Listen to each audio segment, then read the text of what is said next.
ठीक है, तो कल कुछ प्रॉब्लम आ रही थी, आप उस हो गया जो था आप जो। अपने लैपटॉप में ही दिखा दीजिए। मैं तो अपने दिल्ली में, ठीक है। नोएडा में रहता हूँ ना अभी। आया हूँ दिल्ली में, तो अपने भाई के लैपटॉप से लॉगिन किया हुआ है मैंने। तो हम्म। एक्चुअली वही आ रही थी कि मैं उस डेटा को, एडवेंचर वर्क्स को लोड कर रहा था, तो वो शो नहीं कर रहा था स्टूडियो में। हम्म। आपने भी वो दिखाया था, लेकिन वो ऐड करना था तो वो दिखाई नहीं रहा था। वो हम्म। थोड़ा हल्का सा लगेगा, थोड़ा सा टाइम, अगर एक बार आप देखेंगे तो उसको कैसे। एक मिनट, उसको मुझे लग रहा है ना मैं डिलीट कर दिया था उसमें से। एक बार डाउनलोड कर लेते 2019 वाला स्टेप, पूरा स्टेप देख लेते कैसे हो। ओके। Download adventure 2019।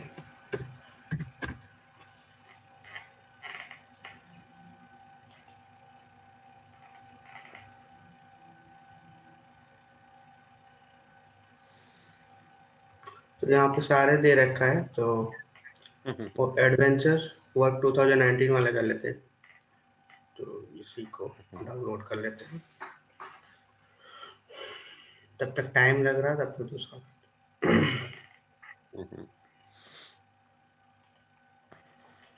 इसमें आपने ट्राई किया एक्सेस वाला? कैसे हम एक्सेस में से डेटा करके, कोई डेटा हमारे पास है एक्सेस में, तो कैसे हम एक्सेस से एसक्यूएल में लग जाते हैं, एसक्यूएल से एक्सेस में अपने हैंड से, या इसको एक्सेल हम। एक्सेल सॉरी, एक्सेल से तो कर एक्सेस। लिया था। एक्सेस एक्सेस से, या तो अपने हैंड से ही करो, होम टास्क दे दे रहा हूँ, या तो मैं ही कर दे रहा हूँ थोड़ा सा मैं ठीक है। इसमें। थोड़ा सा मैं एक्सेस से ट्राई कर लेता एक हूँ। साइड का मैं कर दे रहा हूँ, एक साइड का आप कर लेना। होम हाँ टास्क दे जी। दे। एक बार मैं दिखा दे रहा हूँ डेटा क्या है, मैं क्या कर रहा हूँ एक्सेस से एसक्यूएल में कर दे रहा हूँ। आप फिर से ओके। एक्सेस से, आप एक्सेस में जाके फिर से एसक्यूएल से आप कैसे डेटा लाते हो वो आप कर लेना, एक साइड का आप कर लो, एक साइड का मैं कर दे रहा हूँ। तो ओके। यहाँ पे देख लेते हैं कि डेटा हमारे पास ये सेल्स डेटा है, और ये हमारा दो टेबल है एम्प्लॉय डेटा है। तो अभी हम क्या, एम्प्लॉय डेटा को हम एसक्यूएल में लेके जाते हैं। ओके। इसमें देख लेते हैं कोई ऑप्शन है क्या, यदि डेटा बेस टूल में जाते हैं तो यहाँ पे शेयर पॉइंट में जाने के लिए है एक्सटर्नल डेटा सोर्स एक्सेस। तो ये इसमें दिया हुआ फंक्शनलिटी जो कि हम एसक्यूएल सर्वर से इसमें ला सकते हैं एक्सेस में, तो ये तो ईजी है, कर सकते हैं। ये फ्रॉम लिखा है ना, कौन से डेटाबेस से इसमें हम ला सकते हैं, तो ये सारी चीजें ऑप्शन दिया है एक्सेल, ये सारे और अदर्स डेटा सोर्स भी दे रखा है। लेकिन यदि एसक्यूएल में हमें यहाँ से लेके जाना है तो नहीं होगा। तो हम एसक्यूएल में इस डेटा ओके। को हम इंपोर्ट करते हैं। इसको मैं क्लोज करते रहूँ, थोड़ा सा इसमें वो है, ट्रिकी है लेके जाना, तो मैं तो यहाँ पे हम मूव कर सकते हैं, जो भी डेटाबेस हम वर्क कर सकते हैं। माई डेटाबेस है या तो एसक्यूएल फाइल है, तो यहाँ से एक्सपेंड करेंगे, ये जितने भी डेटाबेस इसके अंडर आएगा वो सारी चीज़ यहाँ पे तरह से सेट होगा। तो इसी में हम करते हैं एसक्यूएल बैच 5 में। तो इसमें मैंने ओके। क्लिक किया, और इसमें इसी में लेके हमें इंपोर्ट करना है, तो इसी डेटाबेस पे हमें राइट क्लिक करना पड़ेगा, और यहाँ पे टास्क, ओके। और यहाँ पे रिस्टोर। हमारे पास ये दिया है ना option, import data export data. तो अभी हम इंपोर्ट कर रहे हैं, यानी दूसरे एक्सेस डेटा से हम इसमें इंपोर्ट करेंगे, तो ये वाला ऑप्शन पे हमें चूज करना है। और जैसे एक्सपोर्ट करना है दूसरे फाइल में, तो एसक्यूएल से डेटा जाएगा दूसरे एप्लीकेशन में, यानी एक्सेस में जा सकता है, एक्सेल में जा सकता है, टेक्स्ट में जा सकता है। और जब इंपोर्ट करना है तो दूसरे फाइल से एसक्यूएल में आएगा डेटा। तो ये इंपोर्ट वही है जैसे इंपोर्ट एक्सपोर्ट हम करते हैं ना, सामान इंडिया से आउटसाइड से, तो वही थोड़ा सा ऐसे याद रहेगा।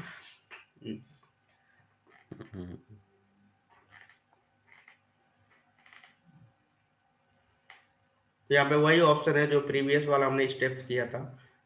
जैसे हमने ओके। एक्सेल में राइट। था, तो यहाँ पे हम एक्सेस चूज कर लेंगे, तो यहाँ पे Microsoft access database engine, Microsoft, ये सारे ओल्ड वाला है, Microsoft X O L D okay. B, ये वाला देखते हैं। तो यहाँ दे रखा है file name, user name, password.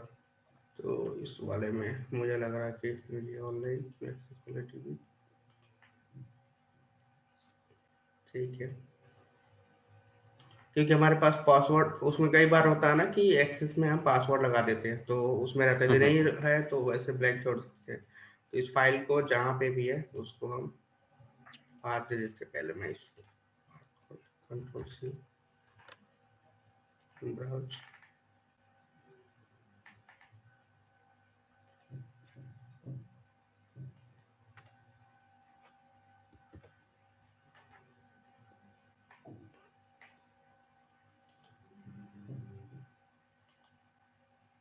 देखो यहाँ पे MDB है। MDB क्या है? ये बहुत पुराना वाला फाइल है MDB का, start.mdb, यानी ये पुराने वाले जिससे 2003 इसमें जो था उसका एक्सटेंशन है। अब इसका एक्सटेंशन चेंज हो XSDB हो गया है। तो यहाँ पे कर रहा हो तो फाइल के एक्सटेंशन मैच ही नहीं हो रहा है, तो या तो हम ऑल फाइल कर देंगे। कभी कभी होता है ना कि हम ऐसे करते हैं, तो यहाँ पे फाइल के एक्सटेंशन हम चेंज करेंगे तो सारी फाइल दिखने लगेगा। तो यहाँ पे सिर्फ डेटा कर दे रहे हैं। ओके, देखो .xsdb आ रहा है इसका एक्सटेंशन, जबकि उसमें कुछ और यहाँ से भी हम चूज कर सकते हैं जो भी है। नेक्स्ट हमारे पास यूजर नेम पासवर्ड है ही नहीं है, नेक्स्ट कर लेंगे ब्लैंक।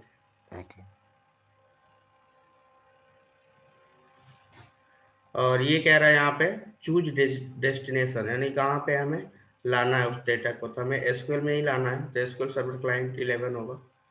तो यहाँ पे दिया है लास्ट वाला एसक्यूएल सर्वर नेटिव, क्योंकि लोकली ये हमारा है ना सर्वर, तो ये वाला ऑप्शन। और सर्वर नेम जो था ऑटोमेटिकली पिक कर लिया।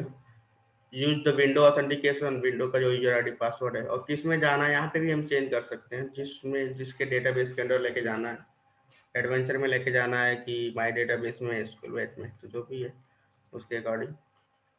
और उसके बाद नेक्स्ट।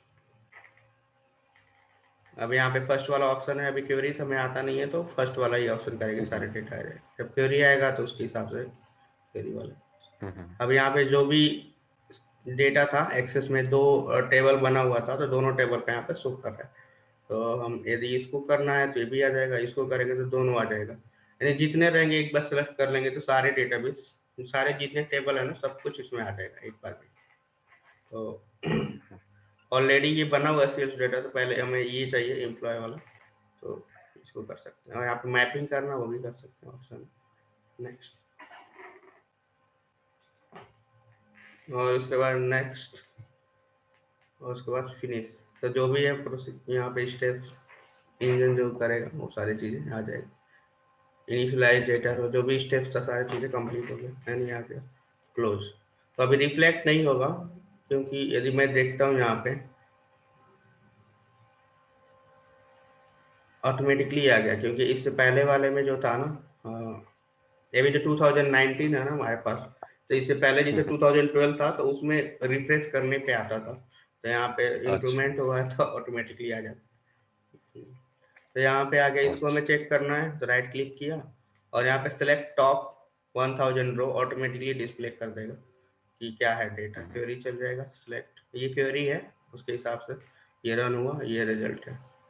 तो यहाँ पे ये है, तो ये वाला डेटा हमारे पास आ गया। अच्छा एक बात, मेरे सिस्टम में 2012 डाउनलोडेड है ये, तो उसको 2019 कुछ डिफरेंट नहीं होगा ज्यादा, राइट? नहीं, हमें तो मेन चीज हमें क्वेरी पे वर्क करना है, और ज्यादा जो फंक्शनैलिटी होती है एडमिनिस्ट्रेटर के ज्यादा वर्क होता है, तो ज्यादा हम फोकस ज्यादा किसी चीज पे नहीं करना। हमें मेन चीज एसक्यूएल क्वेरी पे हमें करना है, और कैसे हम क्वेरी रन कराते हैं, और कैसे डेटा को लेके आते हैं, कैसे डेटा को लेके जाते हैं। तो मेन हमारा डेटा, तो उसमें कोई ये उतना कुछ भी नहीं है, वो बस फंक्शनैलिटी चेंज होगा कि ये सारी चीजें कर सकते हैं। और जैसे डेटा एडमिनिस्ट्रेटर है तो उसके लिए थोड़ा प्रॉब्लम हो जाएगा, क्योंकि नया नया फीचर आता है तो कैसे हैंडलिंग करता है, क्या है कैसे। तो वैसे हमें मेन चीज फोकस है क्वेरी पे, क्योंकि एसक्यूएल जो है ना हर जगह क्वेरी का ही ज्यादा होता है, और डेटा एडमिनिस्ट्रेटर का रोल जो होता है वो अलग होता है। जैसे कि उसकी फंक्शनैलिटी हर चीज वो चेक करना क्या है, उसको राइट देना, वो सारे एक्सेस देना, यानी पूरा कंट्रोल होता है, तो उसके लिए जाना जरूरी है। तो डेवलपमेंट के लिए बस क्वेरी ज्यादा मेन फोकस और ये तो सारी चीजें हम गूगल पे सर्च करेंगे तो भी हो जाएगा, उसमें कोई ज्यादा ये सब देखने की जरूरत नहीं है कि ये सब चीजें फंक्शनलिटी क्या होता है, ये सब क्या होते हैं। तो जो मेन हमारा कोर कॉन्सेप्ट है वो क्वेरी पे ही हमें ज्यादा फोकस करना है कि एसक्यूएल क्वेरी कैसे राइट करते हैं, कैसे लिखते हैं, क्या होता है डेटाबेस, ये सारी चीजें। तो वही है। तो यहाँ पे आ गया। ठीक है, तो आप एसक्यूएल से पेज से एक्सेस में लेके जाना, ये भी कर लेना। जैसे टेक्स्ट पे फाइल में है और एसक्यूएल में लेके जाना है तो ये भी देख लेना, यानी डिफरेंट डिफरेंट फाइल का आप यहाँ पे कर सकते हो। या तो मैं यहाँ पे होम टास्क ही लिख देता हूँ फर्स्ट वाला क्लास हाँ में। जी, लिख दीजिए। तो यहाँ पे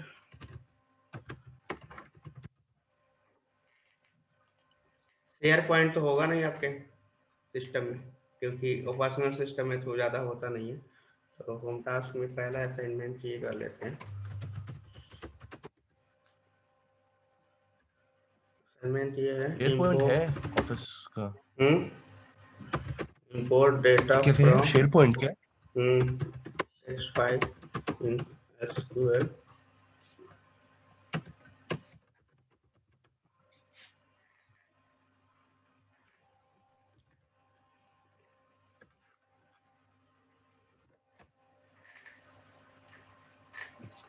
टेक्स्ट फाइल से करेंगे तो टेक्स्ट फाइल में तो वो टेबल की फॉर्म में शायद ना हो।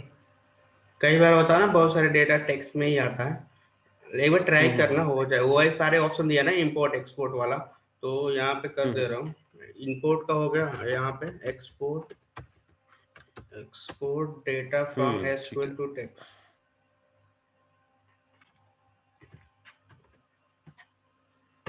फ्रॉम एसक्यूएल टू, ये हो गया।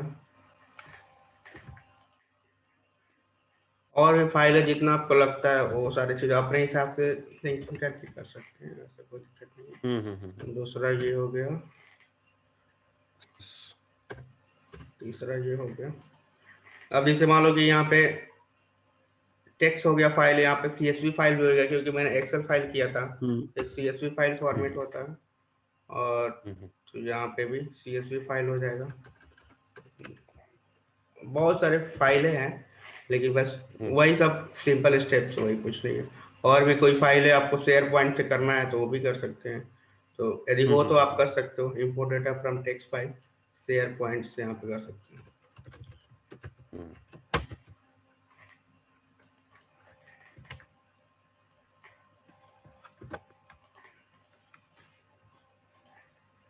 क्योंकि डेटा कई डिफरेंट डिफरेंट सोर्स से आ सकता है, वैसे कुछ राइट। अब इससे जाने से पहले ये देख लेते हैं नेक्स्ट।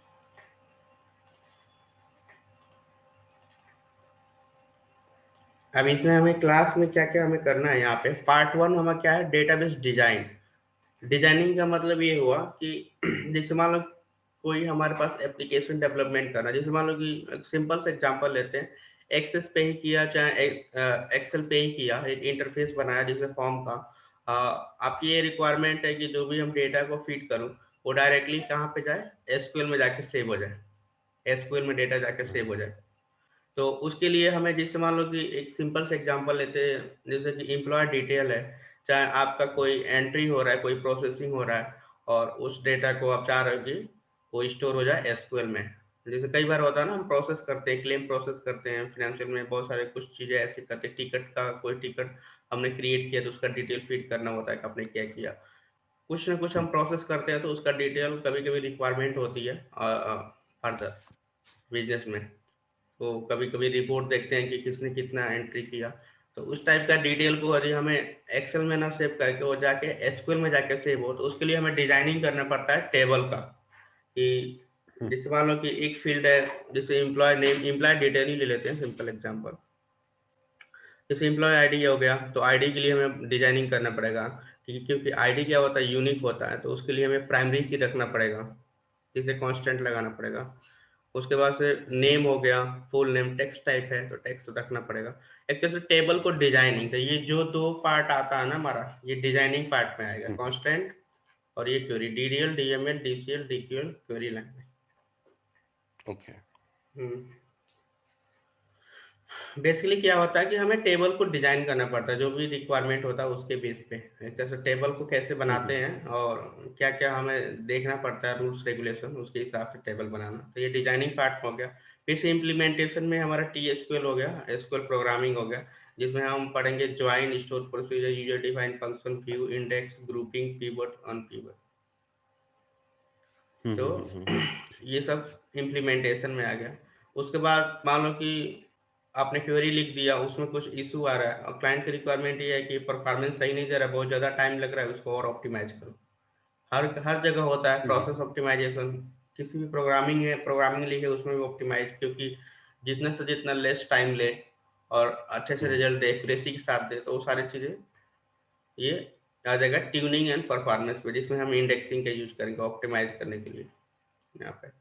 और उसके बाद जो भी डिप्लॉयमेंट का मतलब ये हुआ कि जो जैसे हमने प्रोजेक्ट मिला था उसके साथ कि ये हमें करना था, जैसे कि इतने सारे टेबल है, उसमें से हमें जो भी है बिजनेस रिक्वायरमेंट है, जो भी वो चाह रहा है डेटा निकालने के लिए, उसको इधर से ऑटोमेट करने के लिए, तो एक बार डन हो गया तो उसके बाद साइन अप लेना पड़ेगा क्लाइंट से कि ये सारी चीज़ें हो गया। यदि सब कुछ सही चल रहा है तो उसके बाद से आप डिप्लॉयमेंट करें, यानी क्लाइंट को दे सकते हो और वो क्लाइंट अपना जो भी है जहाँ पे भी यूज कर सकते हैं, चाहे वो दूसरे टीम से अपने बैकएंड में यूज करा ले, और ऐसे ही कर सकते हैं। यानी रिपोर्ट को भी ऑटोमेट करना है तो एक बार सब कुछ डन हो गया तो उसके बाद से आप वो भी कर सकते हो। तो ये तो हर जगह रिक्वायरमेंट ये होती है। डिप्लॉयमेंट का मतलब ये हो गया हमने जो टास्क किया था वो सब कुछ कंप्लीट हो गया और सारी चीज़ें, अब कोई इशू नहीं आ रहा है, एक तरह से हम क्लाइंट से साइन अप ले लिए, चाहे वो रिपोर्टिंग पर्पस हो चाहे वो और अदर बीच पर्पस, सेम लाइक।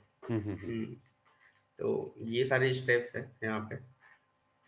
तो पहला हमने पार्ट 1 में हमें ये पढ़ना है डेटाबेस डिजाइन वाला यहाँ पे, उसके बाद इम्प्लीमेंटेशन मिलेगा। एक बारी वो देख लें, शायद वो डेटा डाउनलोड हो गया हो।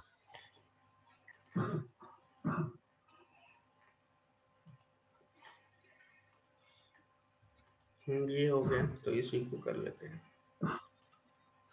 इसको मैं यहाँ पे पहले जाना पड़ेगा हमें डेटाबेस में, क्योंकि डेटाबेस के अंडर ही हमें डेटाबेस जाना है। तो यहाँ पे राइट क्लिक किया, रीस्टोर रिस्टोर। डेटाबेस,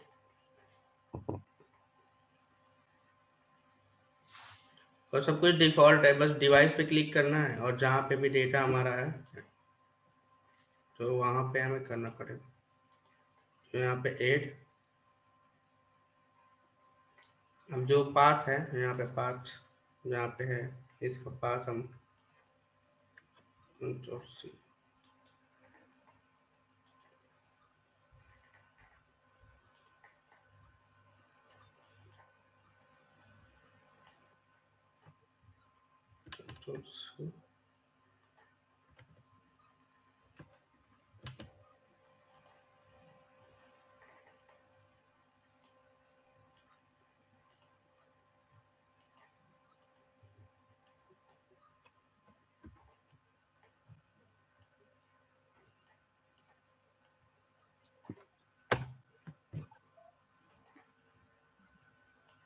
यहीं पे देख लेते हैं डाउनलोड वाला है क्या।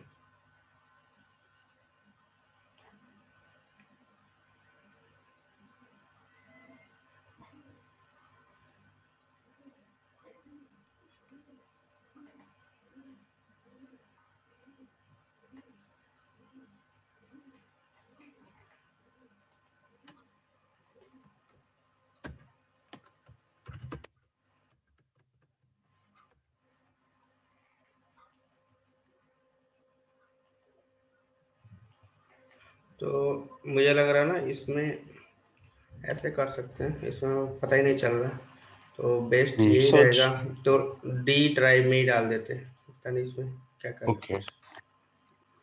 ज़्यादा, डाउनलोड, कंट्रोल एक्स,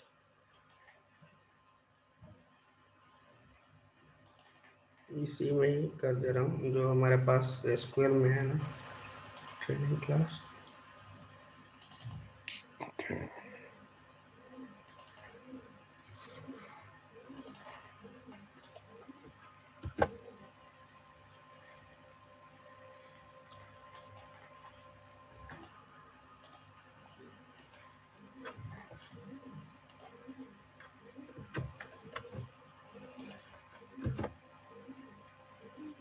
इसमें आ गया।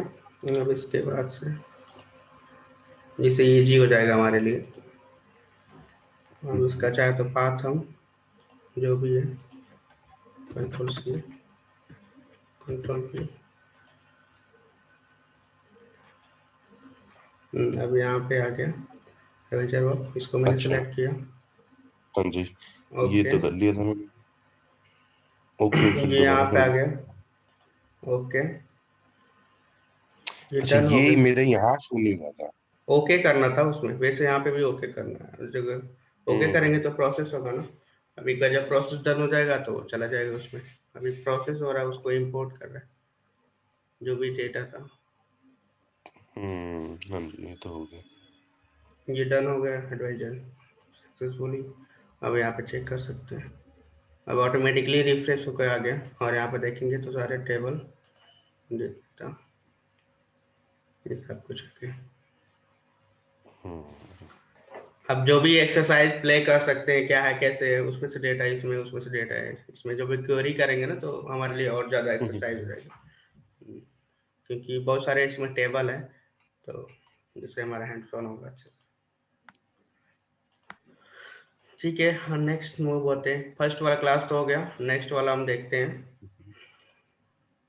मॉड्यूल 1। अब इसमें तो कुछ बचा, data type and user defined. Data type आगे पढ़ेंगे तो इसका रिलेवेंट होगा, क्योंकि कभी पढ़ेंगे तो फिर वो हो जाएगा जब जरूर पढ़ेंगे ना उसके बाद। होम टास्क हो गया, सेल्स, ये सारी चीज़ें हो गई। एसएमएस कीवर्ड कोडिंग स्टैंडर्ड हो तो जब आगे करेंगे तो हो जाएगा। अभी कंस्ट्रक्टिंग टेबल, क्रिएटिंग डेटाबेस, ये चलते हैं। तो सबसे पहले तो ऐसा कुछ जैसे ओपन होता है इससे हम डबल क्लिक करेंगे ना ऑटोमेटिकली ओपन हो जाएगा, लेकिन हमें पहले ये ओपन होना चाहिए एसक्यूएल सर्वर मैनेजमेंट स्टूडियो, तो ऑटोमेटिकली यहाँ पे ओपन हो जाता ओके। है। तो ये जैसे डेटाबेस के अंडर आते हैं, तो यहाँ पे हमने सिस्टम डेटाबेस है ना, तो यहाँ पे सिस्टम डेटाबेस के अंडर यदि मैं इसको एक्सपेंड करता हूँ तो मास्टर आता है, मॉडल होता है, एमएसडीबी आता है, टेम्पडीबी होता है। तो जब इंस्टॉल करते हैं तो वो सारे ऑपरेशन यहीं से, और जैसे जो भी हम करते हैं सारे यहीं से सब कुछ मैनेज होता है इसी डेटाबेस में। जो भी जैसे मान लो हमने कोई डेटाबेस क्रिएट कर दिया, कोई टेबल क्रिएट कर दिया, तो सारी चीज़ें जो भी है ऑटोमेटिकली सिस्टम के द्वारा ये मैनेज करता है। अब मास्टर डेटाबेस क्या होता है, रिकॉर्ड कह रहा है, record all the system level information for an instance of SQL server. यानी जो भी सिस्टम लेवल इंफॉर्मेशन है सारी चीजें इसी में स्टोर होता है। इस model database is used as a template for all the database created in students. जैसे मान लो कि हमने कोई डेटाबेस क्रिएट किया तो ऑटोमेटिकली उसका टेम्पलेट बना देता है। तो ओके। इसी के थ्रू होता है। वो जैसे एमएसडीबी हो गया, is used SQL server agent for scheduling the alert and job. जिस मान लो कि हमने क्वेरी कोई क्रिएट कर दिया और उसको हमें शेड्यूल करना है, तो जो भी शेड्यूलिंग होती है वो इंटरनली वो सारी चीज़ें इसी के अंडर आता है एमएसडीबी डेटाबेस। फिर से temp dB is a working work place for holding the temporary object और इनहेरिटेंस रिजल्ट सेट। तो जो भी टेम्प डेटा हम टेम्प वेरिएबल पढ़ेंगे आगे, तो वो सारी चीज़ें मैनेज इस टेबल से होता है। तो ये सारी चीज़ें वही है, रिसोर्सेज डेटाबेस इंटरनली सब कुछ बनाता है, इज रीड ओनली डेटाबेस। तो एक तरह से ये सब इंटरनली, जैसे हम एसक्यूएल सर्वर इंस्टॉल करते हैं तो ऑटोमेटिकली ये सारी चीज़ें इस डेटाबेस के थ्रू मैनेज होता है एसक्यूएल सर्वर को। एक तरह से इंजन का पूरा पार्ट है ऑटोमेटिकली, सॉफ्टवेयर का ये ओके। पार्ट है। तो इसमें कुछ ज़्यादा करने की जरूरत नहीं।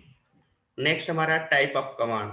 तो इसमें टू टाइप्स का होता है, एक सीयूआई हो गया कैरेक्टर यूजर इंटरफेस, जीयूआई हो गया ग्राफिकल यूजर इंटरफेस। इसको समझते हैं एक एग्जांपल के थ्रू। जैसे मान लो कि हमें क्रिएट डेटाबेस टेस्ट 1 करना है, तो ये हमारा क्या हो गया, सीयूआई हो गया, एक तरफ से क्वेरी के थ्रू हम कर रहे हैं। तो जो भी हम क्वेरी के थ्रू ऑपरेशन परफॉर्म करेंगे वो सारे चीज इसके अंडर आएगा, सीयूआई के अंडर आएगा। अब जैसे इसी चीज को हमें जैसे कि हमारा विंडो क्या है, एक तरह से जीयूआई है। हम जो भी जाते हैं किसी फोल्डर में जाना हो तो क्लिक करेंगे, एक तरह से हम देख रहे हैं ग्राफिकल यूजर इंटरफेस की कहाँ पे जाना है, क्या क्लिक करना है, कैसे करना है। तो वो सारी चीजें जीयूआई होगा। और जीयूआई को समझने के लिए तो हम क्या करते हैं, एक क्रिएट करते हैं टेस्ट डेटाबेस।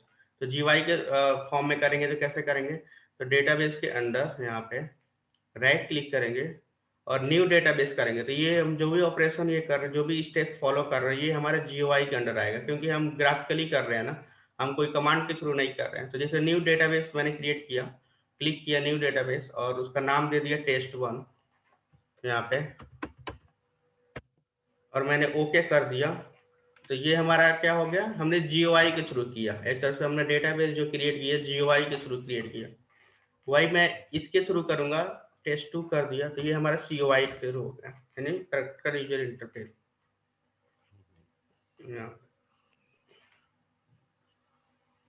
तो ये इसने क्रिएट कर दिया, यानी test2 कर दिया। अभी ये रिफ्लेक्ट नहीं हो रहा, यानी रिफ्रेश करूंगा तो यहाँ पे test2 आ गया। तो इसलिए इसमें ये बेनिफिट है कि हमें कुछ नहीं आ रहा तो हम चाहे तो GUI के थ्रू भी कर सकते हैं और CUI के थ्रू भी कर सकते हैं। लेकिन GUI के थ्रू जो चीजें हैं वो थोड़ा लिमिटेशन है, क्योंकि हम उसको दे नहीं सकते ना ऐसे करके, जो क्विक में वर्क कर सकते हैं, लेकिन ज्यादा हम मेन फोकस हमारा क्वेरी पे ही रहेगा, बस एक हेल्पिंग के पर्सपेक्टिव है।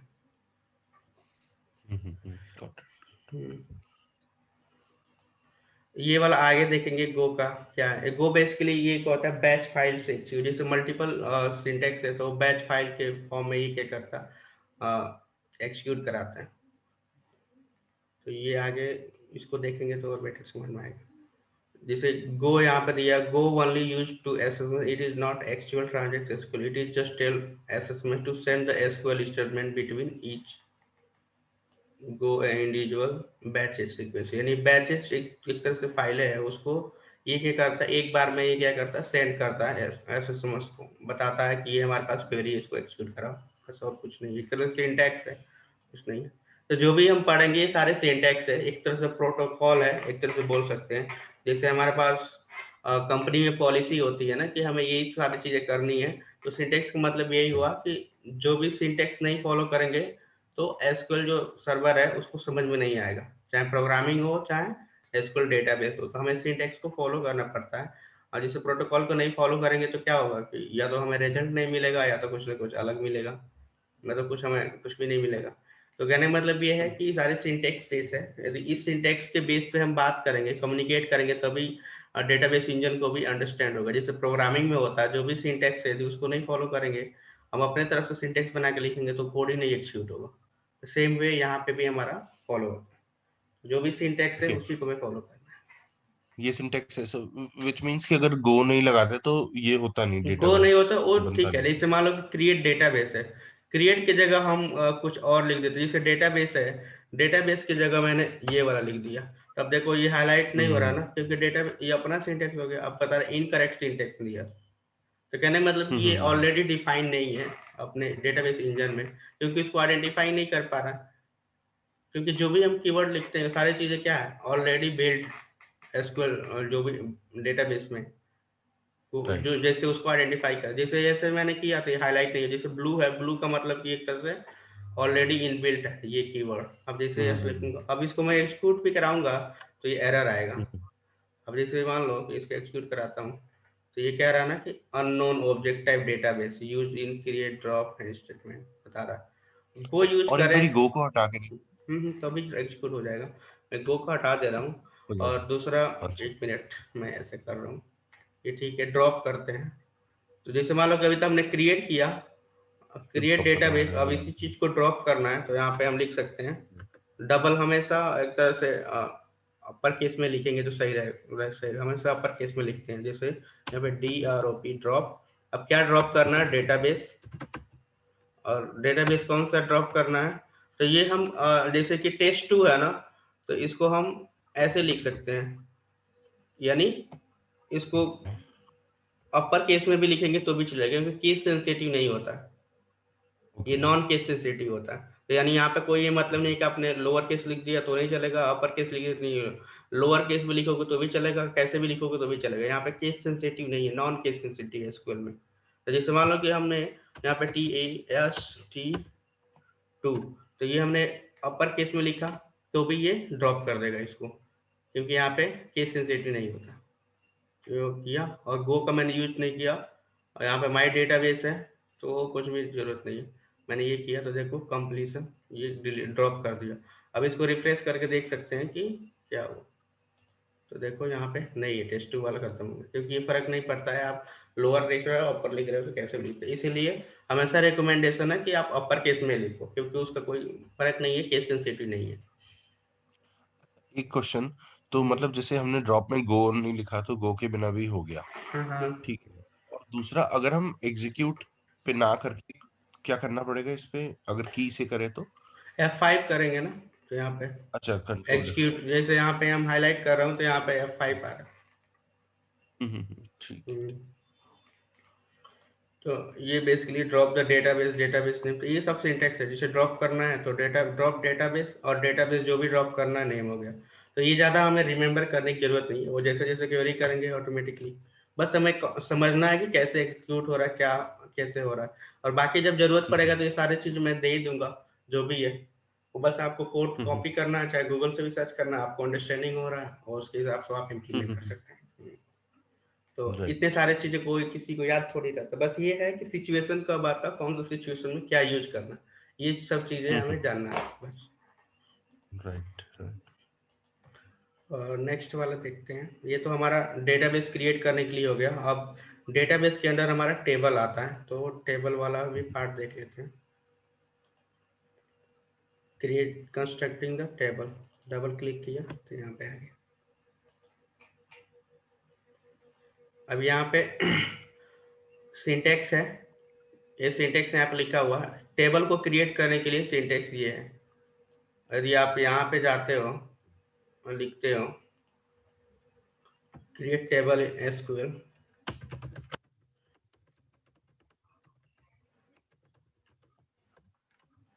तो W3 एसक्यूएल आएगा यहाँ पे। तो आपको जैसे यहाँ पे भी नहीं है तो एसक्यूएल क्रिएट टेबल स्टेटमेंट, देखो यहाँ पे भी दे रखा है create table do with table name, ये सिंटेक्स है यहाँ पे दे रखा है। तो ये सिंटेक्स यहाँ पे भी, कॉलम 1 डेटा टाइप क्या है, कॉलम 3 ये सारी चीजें तो यहाँ पे भी हमारा मिल जाएगा। ये इसके हिसाब से इसमें भी एक्सप्लेन कर रखा है सारी चीजें। तो कहने का मतलब कि सिंटेक्स आपको कहीं भी, बस गूगल, आपको इंटरनेट होना चाहिए, सिंटेक्स आपको वहीं से मिल जाएगा बस। यहाँ पे ये इंटेंसिव, तो सिंटेक्स की कोई दिक्कत नहीं, वो तो प्रैक्टिस करते करते सारी चीज़ें वहीं से आ जाता है कि क्या करना है। ठीक है, तो यहाँ पे दो तरीके से, एक तो ये सिंटेक्स के थ्रू, एक हमारे GUI के थ्रू है। तो पहले हम जिस डेटाबेस के अंडर हमें क्रिएट करना है या तो उसको हम सेलेक्ट कर सकते हैं यहाँ पे, अच्छा। जैसे एसक्यूएल अच्छा, ये आपने, फाइल। सॉरी, ये आपने जैसे क्रिएट टेबल जो लिखा ऊपर ग्रीन में जो है, उसके ऊपर वो ये क्या है, फॉरवर्ड स्लैश है, बैक स्लैश है, वो क्यों नहीं, लगाया ये है? क्या है, कमेंट करने के लिए होता है। जैसे इस तरह से सिंगल लाइन को अच्छा, अच्छा, कमेंट अच्छा, करना अच्छा। है तो हम डबल डबल ये कैसे हाइपन वो कर सकते हैं, डबल डैश कर सकते हैं। जैसे मान लो कि हमें कमेंट यहाँ पे करना है तो ग्रीन में यहाँ पे लगाना है। कर सकते हैं। ठीक है। तो ये एक तरह से जब भी स्कूल रीड होगा तो ये इसको एक तरह से स्किप कर देगा कमेंट को, जैसे प्रोग्रामिंग में होता है। जैसे करेक्ट, कम करेक्ट। और ये कमेंट नीचे भी अच्छा जैसे जी, और मल्टीपल लाइन को करना है तो हम फॉरवर्ड स्लैश करके स्टार लगा के फिर स्टार बैकवर्ड स्लैश, तो ये मल्टीपल लाइन के लिए होता है।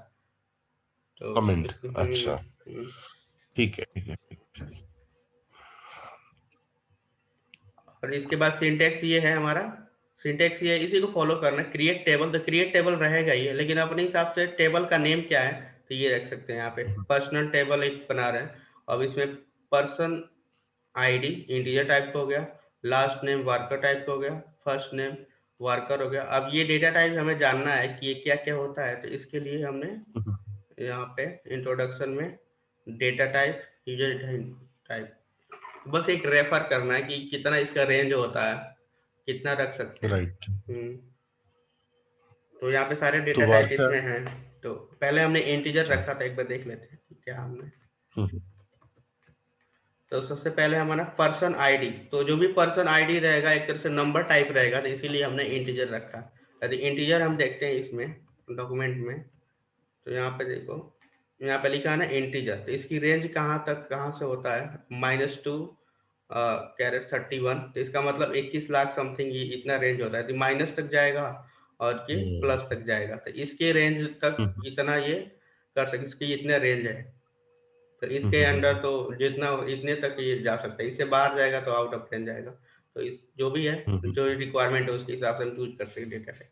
अब बिग इंटीजर है तो बहुत ज़्यादा है, स्मॉल टीनी इंटीजर लेना है तो ये भी ले सकते हैं। टीनी स्मॉल इंटीजर हो गया, टीनी इंटीजर हो गया, तो जो भी रिक्वायरमेंट है उसके हिसाब से हम चूज कर सकते हैं।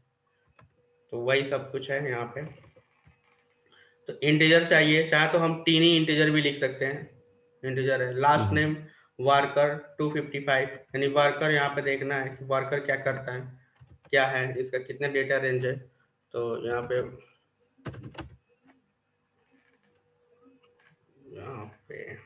करेक्टर टाइप में, ये तो डेटा टाइप हो गया, डेटा टाइप यूजर डिफाइंड, ये इंटीजर टाइप का हो गया, और ये फ्लोट टाइप का हो गया, और डेट टाइप का हो गया, और यहाँ पे करेक्टर में आएगा वर्कर।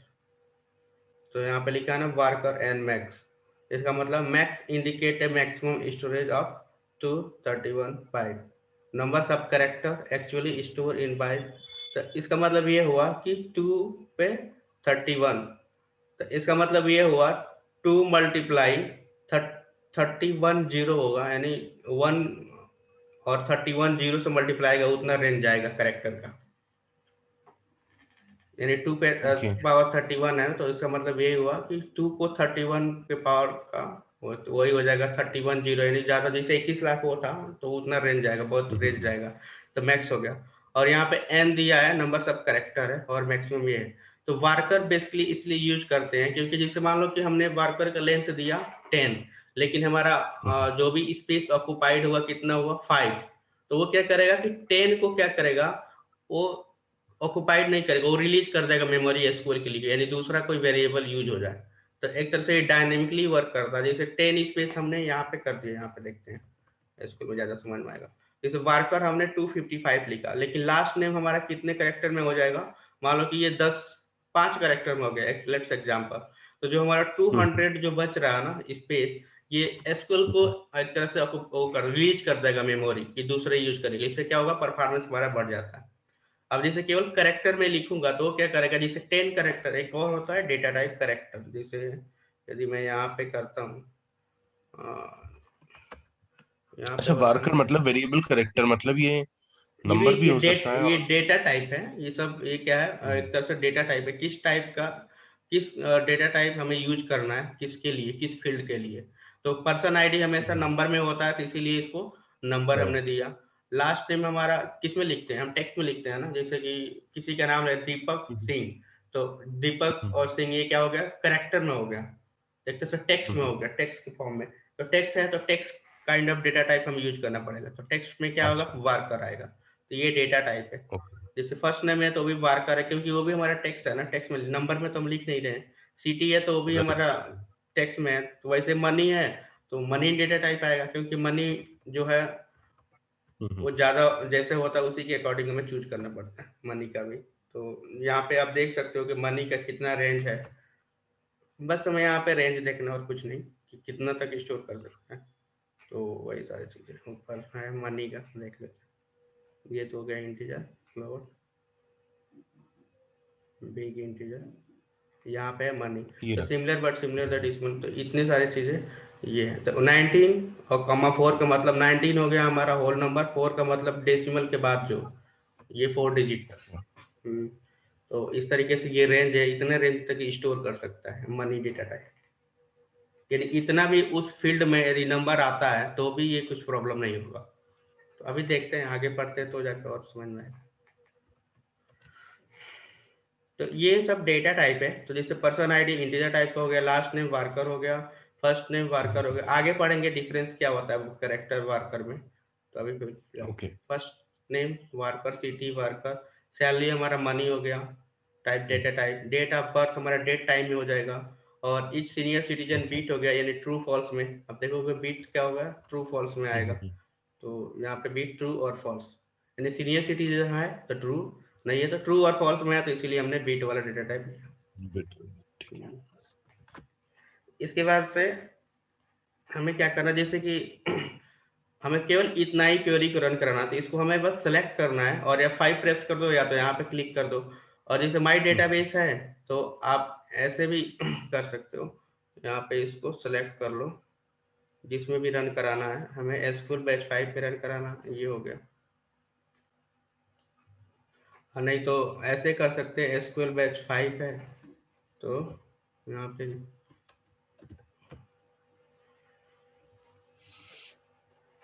इसको ठीक है, इसी के अंडर करते हैं। तो यहाँ पे इसको सिलेक्ट किया और इसी के अंडर हमें चाहिए एग्जीक्यूट कराया, या तो कीबोर्ड से F5 किया तो एग्जीक्यूट हो गया। तो यहाँ पे आ गया message command completed successfully, completion time इतना। और यहाँ पे देखा जाए तो डेटाबेस के अंदर ये, और इसमें टेबल के अंदर जाना पड़ेगा क्योंकि टेबल हमने क्रिएट किया ना। तो टेबल हमने जो क्रिएट किया है ये पर्सन टेबल, तो यहाँ पे देखोगे पर्सन टेबल ये आ गया यहाँ पे। अभी इसमें कोई हमने स्टोर नहीं किया कोई भी डेटा, तो इसको अभी शो करना हो एक बार मैं, तो यहाँ पे करेंगे सिलेक्ट ऑल।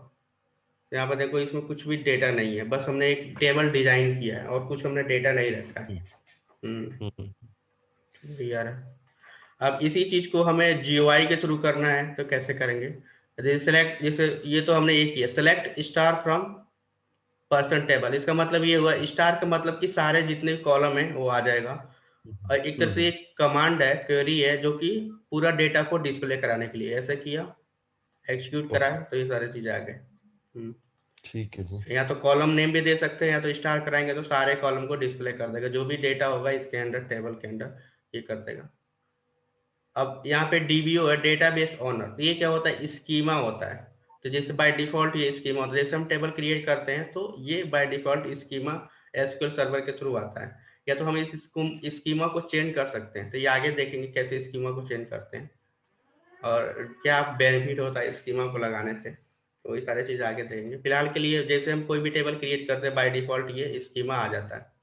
बस स्कीमा ये हेल्प करता है कि हम ऑर्गेनाइज कर सकते हैं टेबल को। जैसे मान लो कि हमारे पास 100 टेबल है, तो हम ऐसे सर्च करेंगे तो हम तो सर्च करते रहेंगे, वही हमारे पास स्कीमा होगा तो ग्रुपिंग कर देगा। जैसे मान लो कि हमें HR से रिलेटेड पूरा टेबल को देखना है, तो हम बस HR डॉट करेंगे तो सारी चीज़ें क्वेरी में भी हेल्प करेगा और हमें फाइंड करने के लिए भी हेल्प करेगा। जैसे क्वेरी हम जो भी लिखते हैं तो ये हमें ऑर्गेनाइज करने के लिए थोड़ा हेल्प करता है, रीडेबिलिटी ज़्यादा आती है उसके लिए। ओके, और यहाँ पे DBO क्यों, मतलब हमने लिखा select star from DBO dot, DBO क्या आता DBO है? करके ये हिडन है, ये इसको हम स्कीमा बोलते हैं। जैसे हम क्रिएट करते हैं ना तो ऑटोमेटिकली क्या होता है DBO, जैसे यहाँ पे है ना DBO dot employee, DBO dot person अच्छा टेबल, ऑलरेडी उसी के तो अंदर बन ऑलरेडी गया ना बाय फिर, ठीक। डिफॉल्ट SQL आता है। डेटाबेस ऑब्जेक्ट हम्म, होता है एक तरह से, इसको डेटाबेस। स्कीमा बोलते हैं। अब जैसे मान लो कि हमें यहाँ पे DBO के अंडर कितने टेबल है बस उसको करना है, तो यहाँ पे DBO डॉट करूंगा तो DBO के अंडर जितने भी टेबल है वो सारी चीज आ जाएगी। और जैसे मान लो कि स्कीमा हमने HR बना दिया, अभी आगे पढ़ेंगे, तो HR से रिलेटेड जो भी होगा उसके HR स्कीमा के अंडर जितने भी टेबल होंगे वो सारी चीजें डिस्प्ले होने लगे। इससे क्या होगा, हमारा सिंपल हो जाएगा क्वेरी को लिखने में। जो भी डिपार्टमेंट है उसके वाइज हम स्कीमा के थ्रू मैनेज कर सकते हैं। जैसे हम टेबल बना रहे हैं HR डिपार्टमेंट का, कोई IT डिपार्टमेंट का कौन सा टेबल है, कोई एनालिस्ट डिपार्टमेंट का, तो हम स्कीमा के थ्रू उसको बना सकते हैं। ठीक है, ठीक है। ये आगे है स्कीमा वाला, तो कोई दिक्कत नहीं इसमें। तो ये देख लीजिए, तो जैसे DBO डॉट, देखो यहाँ पे ये आ जा रहा है, हम कुछ करेंगे। अब ये वाला समझते हैं कि हम कैसे हम GUI के थ्रू करेंगे। तो ये सब कुछ ये था। इसको ड्रॉप करना है तो वही है जैसे हमने डेटाबेस में किया, ये तो सिलेक्ट करने के लिए हो गया।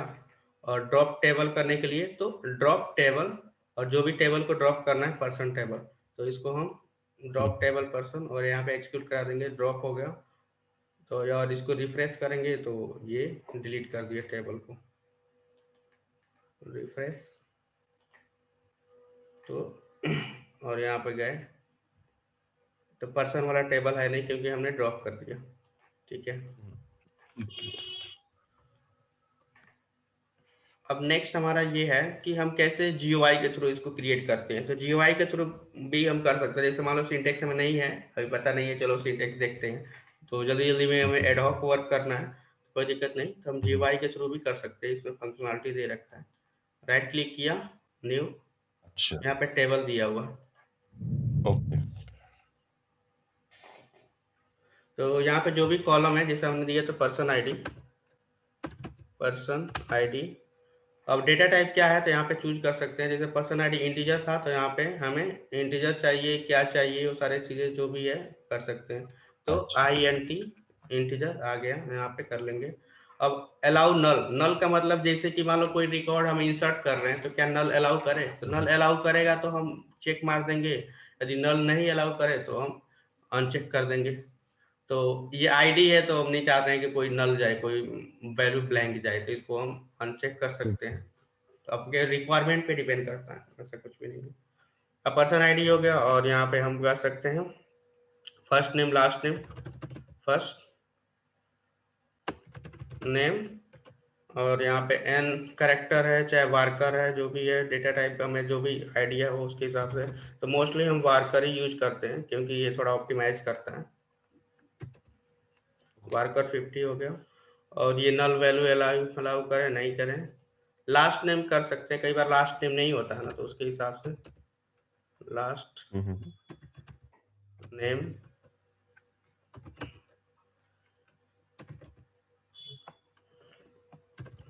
वार्कर 50। कई बार किसी का मिडिल नेम नहीं होता है, तो कई बार नहीं भी एंटर करे, फर्स्ट नेम दे दिया तो भी है, तो इसको चलो ठीक है, अलाउ नल अलाउ कर दे। लास्ट नेम हो गया। उसके बाद मान लो कि सैलरी है, तो मनी है, तो मनी टाइप करेंगे तो ऑटोमेटिकली आ जाएगा। सीनियर सिटीजन, तो यहाँ पे इज सीनियर, तो यहाँ पे बीट चाहिए, तो बीट यहाँ पे टी आ गया, और यहाँ पे यस ट्रू ये भी अलाउ करें। तो जो भी है, जिसको ऑप्शनल रखना है ऐसे कर सकते हैं। और इसके बाद से सब कुछ हो गया। उसके बाद और भी कॉलम ऐड करना है तो कर सकते हैं। पर एक क्वेश्चन यहाँ पे कि फॉर एग्जाम्पल हमने ये सब कर लिया, अब हम ऐसा तो नहीं कर सकते ना कि कईयों में जैसे हमने लास्ट नेम में तो नल सिलेक्ट करा और सैलरी में भी करा, सीनियर सिटीजन में ऊपर नहीं किया, मतलब वो हमें, वरना तो टेबल सारा गड़बड़ा नहीं जाएगा नहीं, वो कि तो एक डिपेंड करता है, पर्सन का आईडी रिक्वायरमेंट पे डिपेंड करता है। ये अभी आगे रिक्वायरमेंट पे। पढ़ेंगे। अभी भी बहुत सारे इसमें कंस्ट्रेंट्स है ठीक ना, ठीक। जो अभी अपने क्लास है, हाँ जी। कांस्टेंट का रूल्स रेगुलेशन, वो सारी चीजें पढ़ेंगे। बस एक आइडिया है, अभी तो और भी ज्यादा है आगे इसी पे। बहुत सारे ठीक। क्लासेस 2-4 घंटे। तो हम्म। एक बस आइडिया है तो कि हम जीयूआई के थ्रू कैसे हम बनाते हैं। ये तो सारे रूल्स हम देखेंगे आगे, क्या क्या सिनेरियो है उसके हिसाब से। अभी राइट। ये हो गया, तो इसको राइट क्लिक करके सेव करेंगे, या तो क्लोज करेंगे, या तो अच्छा। सेव टेबल है यहाँ पे, तो ऑप्शन आ रहा है, तो यहाँ पे सेव टेबल, हम्म, यानी टेबल का नाम दे सकते हैं। जैसे मान लो हम टेबल 1 है, तो यहाँ पे हम पर्सन टेबल दे सकते हैं। तो फिर स्कीमा नेम क्या आएगा इसमें? स्कीमा बाय डिफॉल्ट डीबीओ है, ऑटोमेटिकली आ जाएगा। इसको मैंने DBO। क्लोज किया, और यहाँ पे इसको रिफ्रेश किया। अब देखा जाए तो यहाँ पे डीबीओ ऑटोमेटिकली आ गया, क्योंकि डीबीओ बाय डिफॉल्ट है ना पर्सन टेबल का। बाय तो डिफॉल्ट। यदि हमें और स्कीमा चाहिए तो आगे पढ़ेंगे कैसे स्कीमा बनाते हैं, बहुत सारी चीजें। ठीक है। हम्म, तो यहाँ पे हमें बेसिकली आइडिया ये मिल गया कि हम टेबल कैसे बनाते हैं, और डेटाबेस को कैसे क्रिएट करते हैं, जीयूआई के थ्रू, चाहे सीयूआई के थ्रू, एसक्यूएल कमांड के थ्रू। तो इसके हिसाब से अब इसका एक यहाँ पे ये बनाने का यूज क्या होता है। जैसे मान लो कि हमने कोई फॉर्म बना दिया, और उस फॉर्म में हमारे पास ये है कि पर्सन आईडी है, लास्ट नेम, फर्स्ट नेम में सिटी है, सैलरी है, डेट ऑफ बर्थ है। तो वो क्या करे, वो फॉर्म में जो डेटा है एक एक रिकॉर्ड करके डेटाबेस में स्टोर हो जाए। जब हम डेटा टेबल बना देंगे तो क्या करेगा, बस उसमें वो जाता रहेगा टेबल। एक तो से डिजाइन कर दिया टेबल का, डिजाइनिंग वाला पार्ट हो गया। तो और भी कॉम्प्लेक्स कॉम्प्लेक्स टेबल को डिजाइन कर सकते हैं इस पर रिक्वायरमेंट के हिसाब से। तो यहाँ पे हमने क्रिएट किया, अभी हमने कोई रिकॉर्ड नहीं यहाँ पे एंटर किया, तो यहाँ पे भी फिर से वही है, रिवीजन वाला है। तो इसको ज़्यादा ड्रॉप टेबल, पर्सन टेबल, यहाँ पे भी फिर से वही है, क्रिएट करना, ड्रॉप करना। अब चाहे तो हम ऐसे करके हमने सिंटेक्स फॉलो किया था, एक ये होता है, ये वर्टिकल हो गया, ये हमें हॉरिजॉन्टल बनाना है तो ऐसे भी करके कर सकते हैं। बाकी सारी चीज़ें वही सेम है। जैसे कि अच्छा। इसके बाद से हमने पैरेंथेसिस लगाया था, तो एक लाइन में ही हम पैरेंथेसिस लगा के वही सारी चीज़ें हम कर सकते हैं। तो ऐसे भी कर सकते हैं। हम्म, वही अभी मेरे पास रिकॉर्ड नहीं। अब एक होता है SP_help। ये क्या होता है, SP का मतलब स्टोर प्रोसीजर, और _help, तो स्टोर प्रोसीजर एक फंक्शनलिटी, इनबिल्ट फंक्शनलिटी प्रोवाइड करता है, और जिसके थ्रू हम बहुत सारे एग्जीक्यूट करा सकते हैं कमांड। तो वैसे ही ये SP_help एक तरह से कमांड है, जिसके थ्रू ये चेक करना है कि जैसे मान लो कि पर्सन टेबल है, इसकी पर्सन टेबल में हमारे पास कौन सा कॉलम क्या है, कैसे है, तो सारी चीज़ें डिटेल बता देगा। उसकी एक तरह से उसकी पूरी डिटेल के बारे में बताएगा। तो यहाँ पे पर्सन टेबल और इसको मैंने एग्जीक्यूट कराया, या तो ऑल्ट F11 भी करेंगे तो भी आ जाएगा। तो पहले कमांड के थ्रू देख लेते हैं। तो टेबल का जो भी डिटेल है, डेटा जो भी डिजाइनिंग किया था उसका स्ट्रक्चर है, वो सारी चीजें यहाँ पे sp_help करके हमें बता देगा। तो sp_ और भी देखते हैं स्टोर प्रोसीजर क्या है, पहले इसको देखते हैं। जैसे हमने लिखा sp_help प्रेजेंट, अब मान लो कि इसको देखना है तो इसको सेलेक्ट किया और alt F11 किया, alt F11 करेंगे और फंक्शन, तो ये आ जाए। जैसे शॉर्टकट की हमने दिया है ना उसमें, तो उसमें है, इसमें कई बार वर्क नहीं करता है। तो वैसे sp_ alt F11 भी करेंगे तो भी ये आ जाएगा। तो इसके बाद मान लो यहाँ पे आ गया, तो ये क्या है, तो जैसे ये बता रहा है कि नेम जो है टेबल का ये पर्सन टेबल है, ऑनर जो है ये DBO है, डेटाबेस ऑब्जेक्ट, टाइप क्या है यूजर टेबल है, कब क्रिएट हुआ था ये इसका टाइम, डेट टाइम बता रहा है। अब इसके बाद कॉलम का पूरा डिटेल दे रखा है कि कॉलम क्या है। जैसे कॉलम नेम फर्स्ट है, पर्सन आईडी, ये किस टाइप का डेटा टाइप है, इंटीजर है, कंप्यूटेड नो, यानी कंप्यूटेड का मतलब कि कोई हमारा कैलकुलेशन नहीं हो रहा है कुछ, लेंथ कितना है 4, प्रीसीजन और स्केल, प्रीसीजन का मतलब होल नंबर यानी जितने नंबर है उसका, और स्केल का मतलब कि होल डेसिमल नंबर की बात कर रहा है। तो ये आगे देखेंगे इसको भी। नलेबल का मतलब कि नल अलाउ कर रहा है कि नहीं, टाइम ट्रेनिंग ब्लॉक, तो ये सब फिक्स लेंथ स्कोर, ये सारी चीज़ें इसकी प्रॉपर्टीज है, एक कॉलम का क्या है कैसे है। सैलरी हो गया, और उसके बाद आप देखोगे यहाँ पे कांस्टेंट का आइडेंटिटी, एक तरह से एक कांस्टेंट है जो आगे पढ़ेंगे, आइडेंटिटी, रो ग्रिड, ये प्राइमरी की है कि नहीं, ये सारी चीज़ें यानी इसकी पूरा डिटेल बता देता है।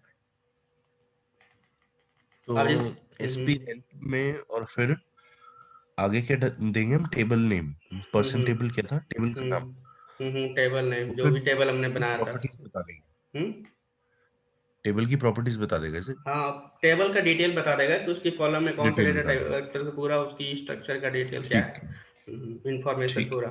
अब हमें देखना है sp_help है तो ये कहाँ पे और सारे स्टोर प्रोसीजर मिलेंगे।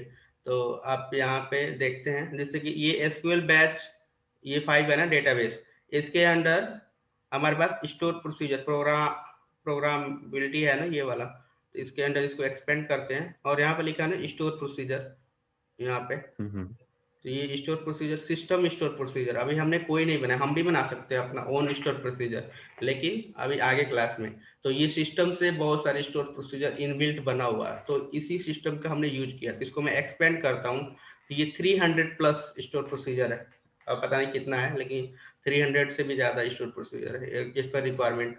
तो sp_help हमने किया, तो ये सारे एज पर रिक्वायरमेंट के हिसाब से हम यूज कर सकते हैं, ये सब ये स्टोर प्रोसीजर है। तो sp_help देखते हैं, ए से भी स्टार्ट हो रहा है, यहाँ पे सी हो गया और डी हो गया और एच, जी एच, तो यहाँ पे है, तो यहाँ लिखा है ना sp_help, सिस्टम है तो इसीलिए ए लगा रखा है सिस्टम। इसको एक्सपेंड करते हैं, पैरामीटर, तो यहाँ पे बस ऑब्जेक्ट लिया है पैरामीटर का और ये किया रिटर्न इंटीजर टाइप।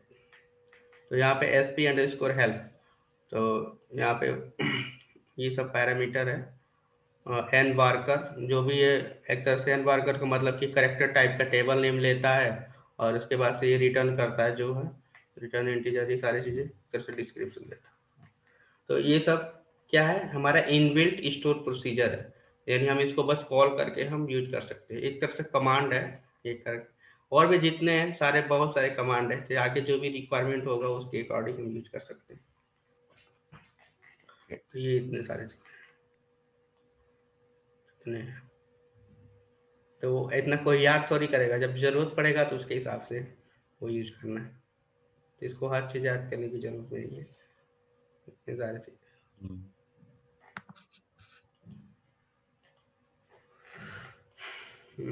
तो यहाँ तक तो हमने टेबल क्रिएट कर लिया, और जैसे मान लो कि हमें केवल देखना है कि हमें सब कुछ ना आए, जैसे हम सिलेक्ट स्टार्ट फ्रॉम यहाँ पे करते हैं, select start from DBO person table, तो ये केवल सारे कॉलम ऑटोमेटिकली आ जा रहा है क्योंकि हमने स्टार लगाया था। मुझे पूरा कॉलम नहीं चाहिए, मुझे केवल स्पेसिफाइड कॉलम चाहिए, तो हम बस कॉलम का नेम लिख सकते हैं, जैसे कि last name, first name, salary, person ID. इस सीनियर सिटीजन नहीं लिखा है तो सीनियर सिटीजन नहीं आएगा, तो हम इस तरीके से भी स्पेसिफाइड कॉलम को भी हम एक्सेक्यूट कराएंगे तो उतना आ जाएगा। तो यहाँ पे ये कह रहा है कि compatible, invalid column name first name. तो यहाँ पे हमें देखना पड़ेगा कि कॉलम नेम फर्स्ट नेम का कैसे नाम है। यहाँ पे फर्स्ट नेम ओ ऐसे है, स्पेस। तो यहाँ पे जब स्पेस आएगा तो यहाँ पे करेंगे तो एरर आएगा। देखो ऐसे इस सिनारियो में हमें क्या करना पड़ेगा, ये बहुत सारी सिचुएशन ऐसे करना पड़ेगा, ब्रैकेट के अंदर रखना पड़ेगा, यानी ब्रैकेट के अंदर रखेंगे। जब स्पेस हो तो ब्रैकेट के अंदर रखते हैं तो आइडेंटिफाई कर ले। अब इसको हम अच्छा। सेलेक्ट करेंगे तो ये आ गया, ये सारी हम्म। चीजें।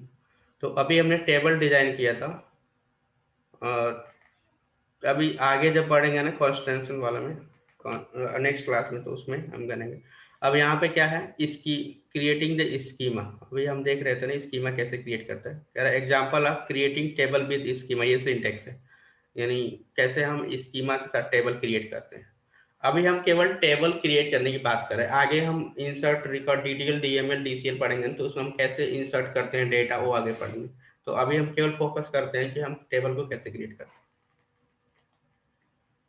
तो जैसे कि हमें टेबल क्रिएट करना है विद स्कीमा के थ्रू, तो यहाँ पे ये सिंटेक्स है क्रिएट टेबल, और यहाँ पे हम स्कीमा नेम देंगे और टेबल नेम देंगे, तो ये हमारा सिंटेक्स है। जैसे कॉलम नेम वही है, सब कुछ सेम जो अभी हमने बनाया था, बस यहाँ पे ये माइनर चेंज ये है कि बस यहाँ पे स्कीमा हमें देना है, बाकी सारे चीजें वही सिमिलर है जो प्रीवियस हमने किया था। अब इसके लिए फिर से एग्जाम्पल के थ्रू समझते हैं, सारे सिंटेक्स वही फॉलो करना पड़ेगा। Select star from system dot schema where participant ID equal to 1।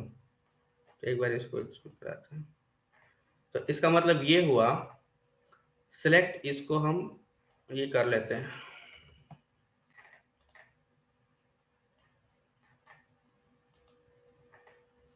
ये जितने भी स्कीमा है ना वो पूरा स्कीमा को डिस्प्ले कर रहा है। इसका मतलब ये हुआ सेलेक्ट स्टार, स्टार का मतलब सारी स्कीमा, और सिस्टम डॉट स्कीमा यानी सिस्टम के अंदर जितने भी स्कीमा वो सारे डिस्प्ले कर दे।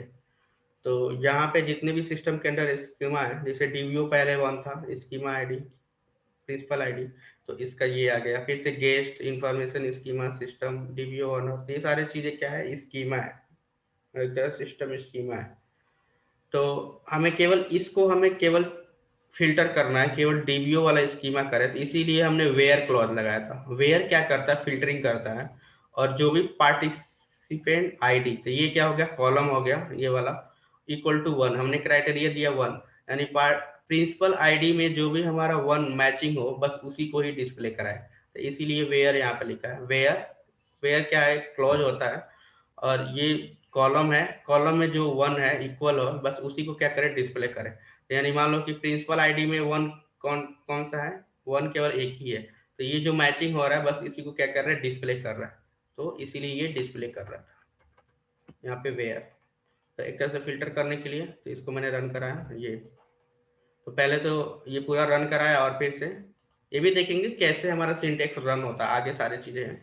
तो पहले क्या किया, पूरा डिस्प्ले किया, और यहाँ पे जो भी मैचिंग हुआ प्रिंसिपल आईडी इक्वल टू 1 बस उसी को ही ये डिस्प्ले कर दिया, बस यहाँ पे ये है। तो स्कीमा हमने देखा ये है। अब हम खुद का स्कीमा बनाएंगे। तो जैसे मान लो कि मैं एक मार्केटिंग का स्कीमा बना रहा हूँ, तो क्रिएट स्कीमा मार्केटिंग, तो एक मार्केटिंग के स्कीमा बने, जैसे डीवीओ बना था बाय डिफॉल्ट था, तो हम अपना ओन एक स्कीमा बना रहे हैं। तो हम यहाँ पे कैसे बनाते हैं, इसका सिंटेक्स ये क्रिएट स्कीमा मार्केटिंग। अभी मैं इसको करूंगा तो यहाँ पे एग्जीक्यूट हो जाएगा। अब मैं मुझे चेक करना है कि स्कीमा मार्केटिंग वाला है, तो देखो यहाँ पे मार्केटिंग वाला 5 बन गया यहाँ पे स्कीमा। अब एक बार स्कीमा बन गया, अब हमें टेबल क्रिएट करना है इस स्कीमा पे। तो क्रिएट टेबल, लेकिन हमें डिफाइन करना पड़ेगा कि किस स्कीमा के अंडर ये टेबल बना रहे हैं। नहीं डिफाइन करेंगे तो ये बाय डिफॉल्ट क्या करेगा, डीबीओ में क्रिएट कर देगा, डीबीओ के अंडर डेटाबेस ऑन ऑब्जेक्ट। तो यहाँ पे क्रिएट टेबल मार्केटिंग, अब आप सिंटेक्स देखोगे यहाँ पे वही है, क्रिएट टेबल स्कीमा नेम। तो पहले तो हमने स्कीमा बनाया और उसके बाद से हमने टेबल बनाया, तो create table schema name marketing हो गया और टेबल नेम पर्सन हो गया। और उसके बाद से हमारा वही है जो हमने पहले देखा था, पर्सन आईडी इंटीजर टाइप का होगा, लास्ट नेम वर्कर हो गया, फर्स्ट नेम ये हो गया, सिटी ये हो गया। अब इसको हम क्रिएट करते हैं, एग्जीक्यूट, ये हो गया। अब सेलेक्ट स्टार फ्रॉम पर्सन करूंगा तो ये आएगा नहीं, एरर आएगा। क्यों आएगा, क्योंकि हम स्कीमा हमें देना पड़ेगा जो भी हमने किया है। अब इसको मैं रन कराता हूँ, तो कह रहा है कि ये देखो इनवैलिड ऑब्जेक्ट नेम पर्सन, क्योंकि डीबीयू के अंदर कोई पर्सन है ही नहीं, होता तो डिस्प्ले करता, तो इसीलिए ये राइट वे ये है इसको एक्सिक्यूट कराने के लिए मार्केटिंग डॉट।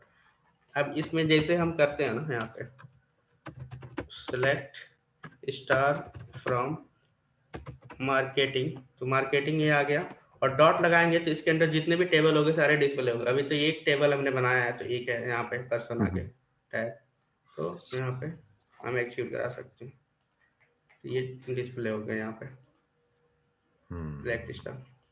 तो ये हमें क्या करता है, हेल्प करता है रीडेबिलिटी के लिए। जैसे मान लो कि हमारे पास एक तो हमने सिंपल से बना रहे हैं, वही कोई जैसे मिल जाता है डिजाइन करने के लिए, एचआर से रिलेटेड, मान लो कि मार्केटिंग हो गया, आईटी हो गया, इसके रिलेटेड मान लो कि 50-50 टेबल क्रिएट करना है, तो इस तरह से स्कीमा बना सकते हैं। इससे हमें ये पता चलेगा कि हमें आईटी से चेक करना है, तो आईटी के अंदर चेक करना है तो कौन सा टेबल चेक करना था, बस स्कीमा के थ्रू फिल्टरिंग कर सकते हैं। एक तरह से ऑर्गेनाइज करता है। अब मान लो कि सब कुछ डीबीओ में बना दे, तो क्या करेंगे, हम कंफ्यूज हो जाएंगे, डीबीओ में फिर से वो सर्च करेंगे, ज़्यादा एक तरह से वो लगेगा। एक तरह से सिंपल हो जाता हमारे लिए स्कीमा के थ्रू, जब भी हम सिंटेक्स लिखेंगे या क्वेरी लिखेंगे तो एक आइडिया मिल जाता है। मार्केटिंग से रिलेटेड ये टेबल है, तो मार्केटिंग वाले स्कीमा डॉट लगाओ तो सारी चीज़ आ जाएंगी कौन कौन सा है। अब जैसे मान लो ड्रॉप भी करना है, ड्रॉप टेबल पर्सन, तो ये भी एरर आएगा, क्योंकि हमें फिर से स्कीमा देना पड़ेगा तो जाके ड्रॉप करेगा। जैसे ये करेंगे फिर से वही प्रॉब्लम, जैसे एरर।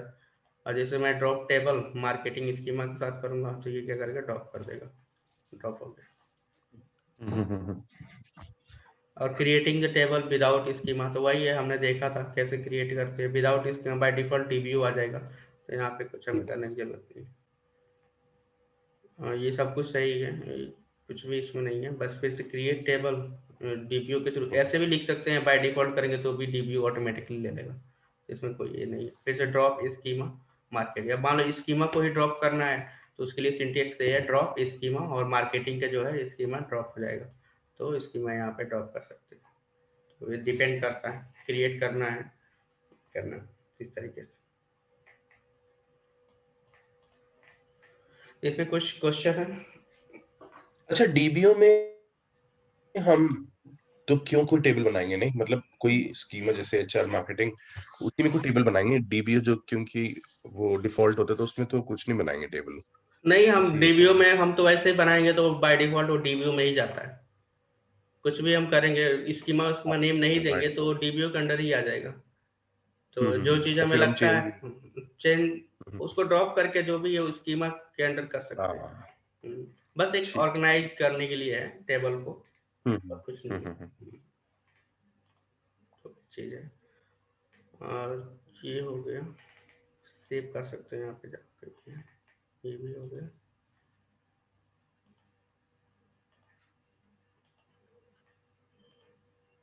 ये हमारा इंट्रोडक्शन वाला हो गया। नेक्स्ट वाला हम देखते हैं, कांस्टेंट। अब इसमें थोड़ा सा थ्योरेटिकल पार्ट है, वो देख लेते हैं इसके बाद से।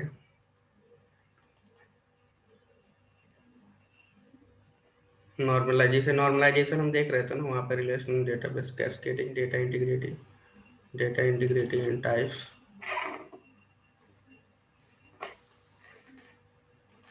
क्योंकि थोड़ा सा थ्योरेटिकल पार्ट रहेगा तब हमें ज़्यादा बेटर समझ में आएगा।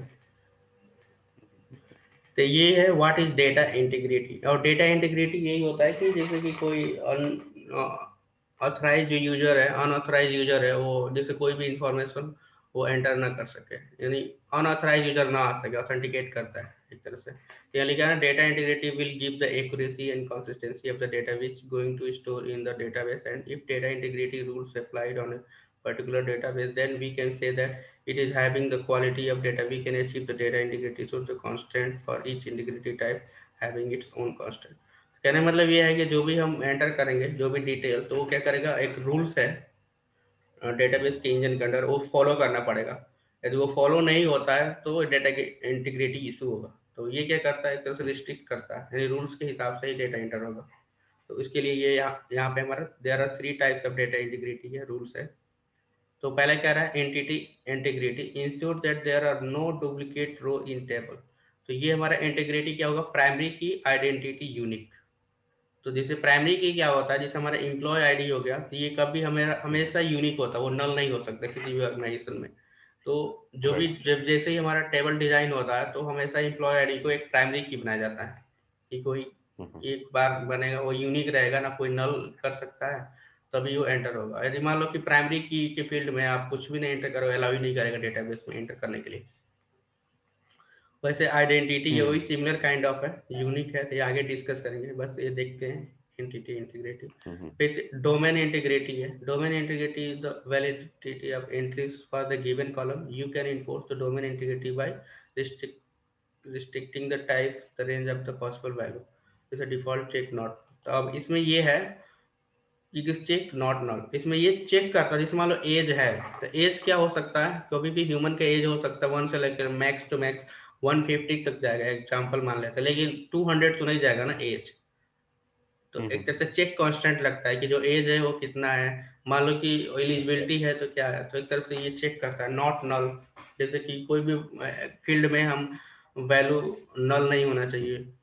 तो ये सारी चीज़ें एक तरह से ये भी रूल्स है, तो फील्ड पे हम लगा सकते हैं। जैसे हम क्रिएट कर रहे the person ID, first name, last name, तो उस तरीके से उसमें हम वैलिडेशन लगा सकते हैं, ये सारी चीज़ें।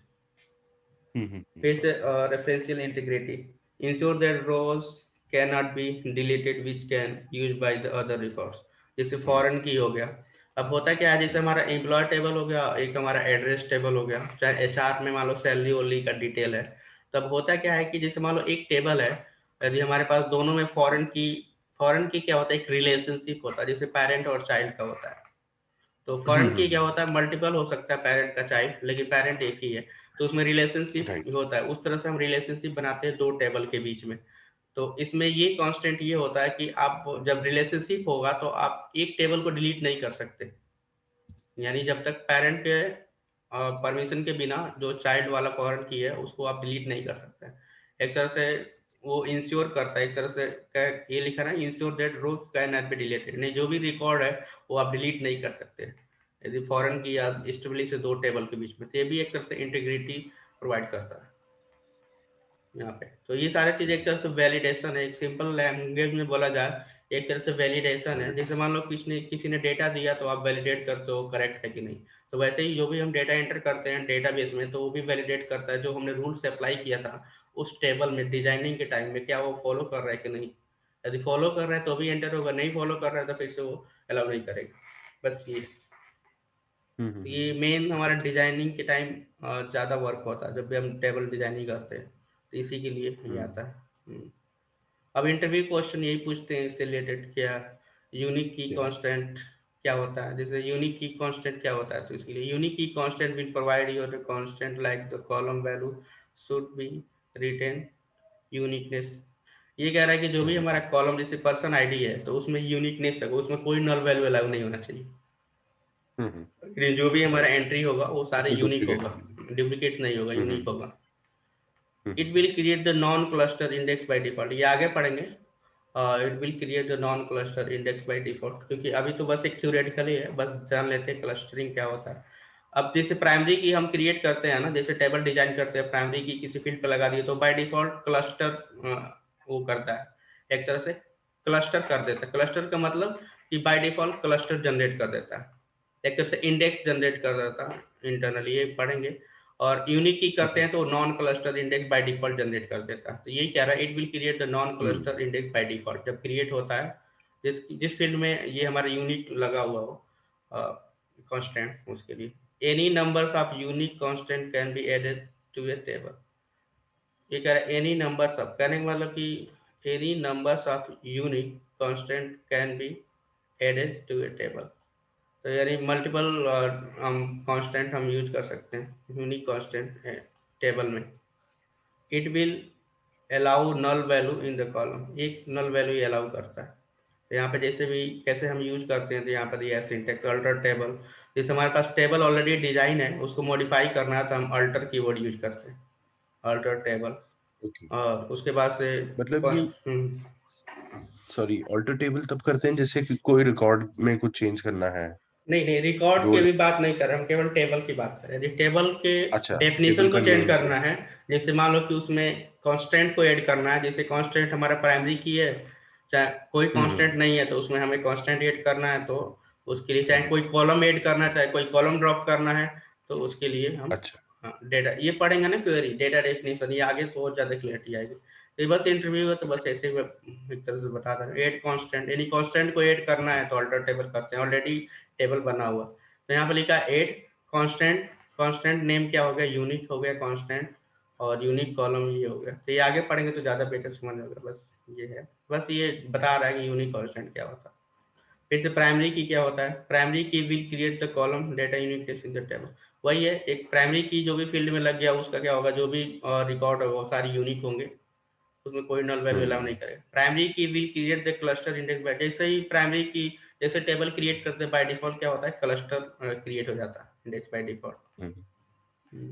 Only one primary key can be created for the table, कहने का मतलब कि यूनिक जो कंस्टेंट है वो मल्टीपल हो सकता है किसी भी टेबल में, लेकिन प्राइमरी की केवल एक ही होगा एक टेबल में। Multiple column can B consolidate A form a single primary. जैसे मान लो कि हमें ये नहीं पता चल रहा है कि हमें प्राइमरी की किसको बनाना है, तो हम मल्टीपल कॉलम को एक तरह से कॉन्केटनेट करके कंबाइन करके कि यूनिकनेस हम बना सकते हैं। ये भी है, multiple column can be consolidated to form a single primary key, तो हम बना सकते हैं primary key. It don't allow the null value, इसमें कोई भी नल वैल्यू अलाउ नहीं करता, लेकिन यूनिकनेस में हमारा नल वैल्यू अलाउ करता है। तो alter table, table name add constant, ये सिंटेक्स है, तो सिंटेक्स से कोई बात नहीं। कहने का मतलब ये है कि सॉरी ये लास्ट पॉइंट क्या था, अल्टर इट टेबल वोंट वही है, अलाउ। ये वाला, इट वोंट हाँ अलाउ जी, हाँ द जी। Null value. कहने मतलब कि जब प्राइमरी की बनाएंगे ना, जो हम्म, भी रिकॉर्ड होगा उसमें, जैसे प्राइमरी की हमने बना दिया पर्सन आईडी को, राइट, तो पर्सन आईडी के अंदर हम्म, जो भी होगा वो यूनिक होगा, कि जैसे एम्प्लॉय आईडी है तो यूनिक होता है, उसमें कोई भी नल वैल्यू नहीं होगा, यानी ब्लैंक कुछ हाँ भी नहीं जी, होगा एंटर। ठीक।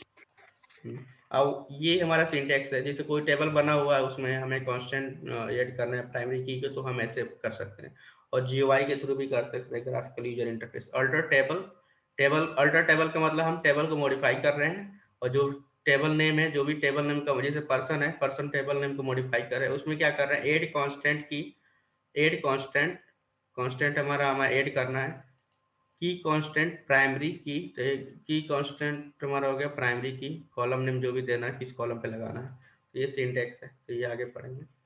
तो कहने का मतलब ये है कि ये इंटरव्यू में पूछ देता है, ये ज़्यादा मोस्टली एक मोस्ट फ्रीक्वेंटली क्वेश्चन ही पूछा जाता है, तो जैसे इसका पढ़ेंगे तो इसे और जाते हैं। तो ये 2-4 पॉइंट होता है कि क्या डिफरेंस होता है।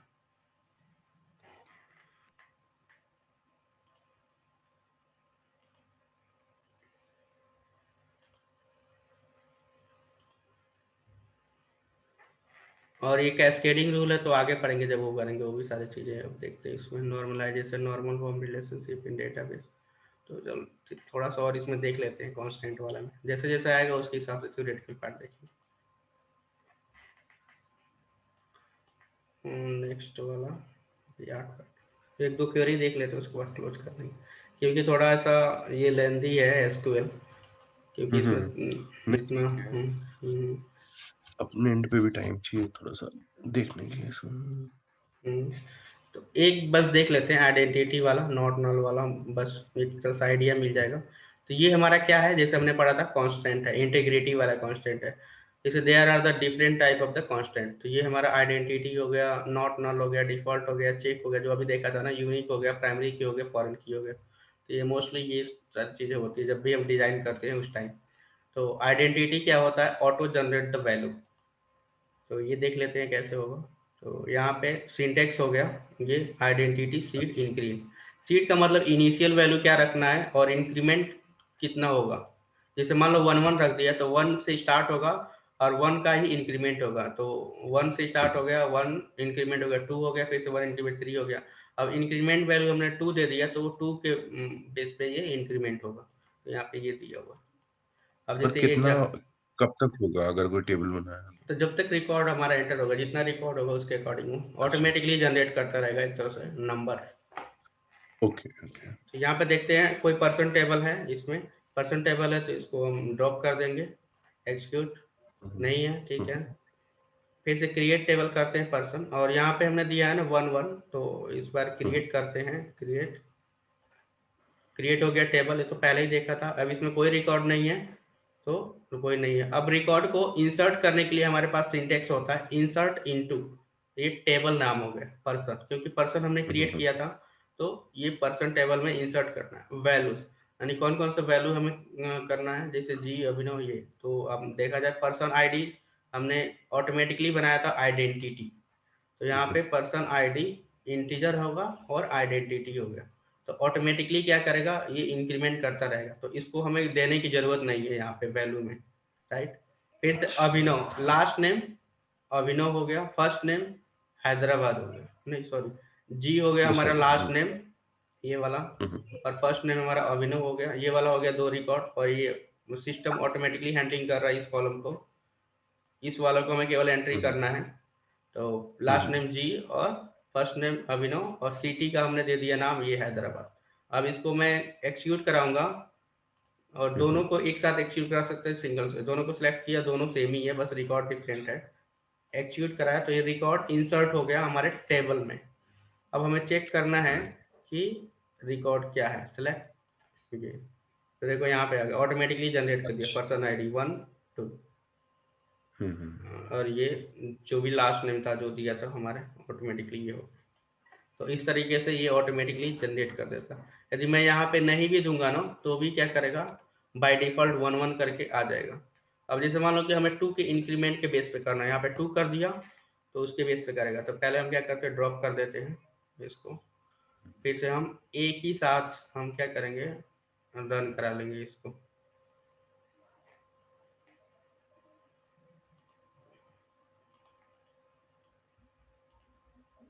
तो यहाँ पे 1 फिर से 3 आ गया, क्योंकि हमारा इनिशियल वैल्यू 2 था, और फिर से ऐड किया 2, 1 + 2 = 3 हो गया, फिर से तीसरा रिकॉर्ड करेंगे तो 3 + 2 = 5 हो गया। इस तरह से क्या करेगा, इंक्रीमेंट करता रहता है, तो ऑटोमेटिकली जनरेट होता है। यदि मैं यहाँ पे कुछ भी नहीं दूंगा ना तो भी ये बाय डिफॉल्ट क्या करेगा, ये 1 1 के फॉर्म में करेगा। तो यहाँ पे दूसरा वाला ये आइडेंटिटी दिया, लेकिन यहाँ पे कुछ भी वैल्यू नहीं दिया यहाँ पे, तो बाय डिफॉल्ट क्या करेगा, 1 1 ले लेगा। क्रिएट टेबल, ये पर्सन और जॉब पर्सन, और सेलेक्ट स्टार्ट फ्रॉम, और CSP हेल्प, तो यहाँ पे सिलेक्ट वाला क्या करते हैं, Ctrl+X, ठीक है। चाहे तो एक बार में ही सारे करेंगे, लेकिन कंफ्यूजन हो जाएगा, तो मैं 1 by 1 करके करता हूँ। तो पहले हम क्या करेंगे, यहाँ पे ड्रॉप करेंगे टेबल को, और उसके बाद क्रिएट करेंगे दोबारा, तो ये ड्रॉप हो गया और क्रिएट हो गया, दोनों काम हो गए एक बार। अब देखते हैं इसमें रिकॉर्ड है कि नहीं, इसमें रिकॉर्ड नहीं है कुछ भी। अब इसमें टेबल के बारे में देखते हैं कि टेबल का डेफिनेशन क्या है, प्रॉपर्टीज क्या है, तो SP_help पर्सन, तो ये पूरा इसका डिटेल बताएगा टेबल में क्या क्या है। तो यहाँ पे इसको बड़ा करके, तो वही सारी चीज़ें जो आपने देखा था। और इसमें आइडेंटिटी में पहले नहीं था, तो देखो आइडेंटिटी हमने बनाया, तो इसमें देखा पर्सन आईडी, कॉलम नेम हो गया, सीट इनिशियल वैल्यू 1 हो गया, इंक्रीमेंट कैसे हो रहा है, 1 हो रहा है, नॉट फॉर रेप्लिकेशन। तो ये सारी चीज़ें जैसे जैसे प्राइमरी की बनाएंगे तो प्राइमरी की के अंडर आ जाएगा, तो जैसे जैसे हम टेबल क्रिएट करते रहेंगे और कॉन्स्टेंट के साथ, वैसे वैसे इन्फॉर्मेशन इसमें आता रहे। ये हो गया। अब हमें इतने सारे रिकॉर्ड को ऐड करना है, तो हम क्या करेंगे, एक ही बार में सेलेक्ट करके एक्सिक्यूट कर देंगे, तो ये सारी चीज़ें ऐड हो गया। अब चेक करना है कितना रिकॉर्ड ऐड हुआ है, एक्सिक्यूट, ये आ गया। देखो मैंने आइडेंटिटी क्या किया था, कुछ भी नहीं दिया था, 1 1 नहीं दिया, बाय डिफॉल्ट ही ले लिया 1 1, तो यहाँ पे 1 2 3 सीक्वेंस वाइज में आ गया, तो हमें आईडी देने की जरूरत नहीं, ऑटोमेटिकली ये कर देगा। अब मुझे ये रिक्वायरमेंट है, मुझे एक और 2 inserting the data with person ID value, जिससे मान लो कि मुझे 2 इंसर्ट करना है, तो क्योंकि सिस्टम तो ऑलरेडी हैंडल कर रहा है इसको, तो ये अलाउ नहीं करेगा। एक बार चेक करते हैं क्या हमें 2 अलाउ करता है। कह रहा है कि an explicit value for the identity column in the table, the view person can only be specified when the column list is used and identity insert, क्योंकि system identity insert is on, यानी ये वाला feature जो property है on होना चाहिए, तभी ये इंसर्ट करेगा। तो इसके लिए यही है सेट आइडेंटिटी इंसर्ट, तो यहाँ पे आइडेंटिटी इंसर्ट बोल रहा था, set identity insert person on कर दिया यहाँ पे। तो जैसे मैंने इसको ऑन करूंगा तो अब ये अलाउ करेगा हमारा रिकॉर्ड जैसे इंसर्ट करने के लिए अपने हैंड से, तब हम हमारे कंट्रोल में आ गया मैनेज करने के लिए। ये सिस्टम अभी तक हैंडलिंग कर रहा था ऑटोमेटिकली, जब ऑन करूंगा तो ये अपने एंड में आ जाएगा। मैंने इसको एग्जीक्यूट कराया, और मैं इसको करूँगा तो भी नहीं आएगा, क्योंकि तब हमें देना पड़ेगा आइडेंटिटी, यानी 2 दिया है यहाँ पे। अच्छा इसको मैं 2 को इंसर्ट करता हूँ, तो देखो ये आ गया, कह रहा है कि NH फॉर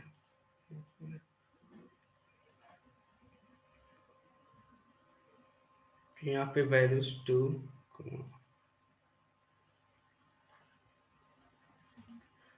क्योंकि इसमें भी हमारा वर्क नहीं कर रहा था। अब यहाँ पे दूसरा वे ये है कि हमें कॉलम को भी स्पेसिफाइड करना पड़ेगा यहाँ पे, जैसे कि पर्सन आईडी में हमारा 2 वैल्यू जाए, लास्ट नेम में हमारा ये जाए, फर्स्ट नेम में हमारा ये जाए, सिटी में हमारा ये वैल्यू जाए, यानी इस कॉलम के करस्पॉन्डिंग ये सारे वैल्यू जाए, तो जाके अलाउ करेगा। नहीं तो ऐसे हम कर रहे हैं नॉर्मली, ऐसे तो नहीं, इसमें भी एरर आ रहा है और इसमें भी एरर है, क्योंकि हमने 2 दे नहीं है। अब इस वाले सिनेरियो में देखते हैं, इस वाले में इंसर्ट करेगा। आप इंसर्ट किए यहाँ पे, आप देख सकते हैं कि क्या इंसर्ट हुआ। तो यहाँ पे इंसर्ट कर दिया 2, तो लास्ट में यहाँ पे 2 कर दिया, और फिर से इसको ये ऑफ क्या कर हुआ? देंगे। सॉरी, इसमें क्या हुआ कि 2 वैल्यू पहले वाला गया, फिर उसके बाद इंक्रीमेंट एक एक का। नहीं, हमने यहाँ पे थोड़ा सा कंफ्यूजन है, मैं क्लियरफाई। अभी हम क्या कर रहे थे, यहाँ पे आइडेंटिटी हमने दिया, यहाँ पे जब हमने टेबल क्रिएट किया ना, तो यहाँ पे आइडेंटिटी हमने दिया ये, तो ये बाय डिफॉल्ट सिस्टम हैंडलिंग कर रहा है, तो हमें आईडी, पर्सन आईडी देने की जरूरत नहीं है। अब देखो यहाँ पे हमने कहीं भी राइट, पर्सन आईडी नहीं दिया, राइट।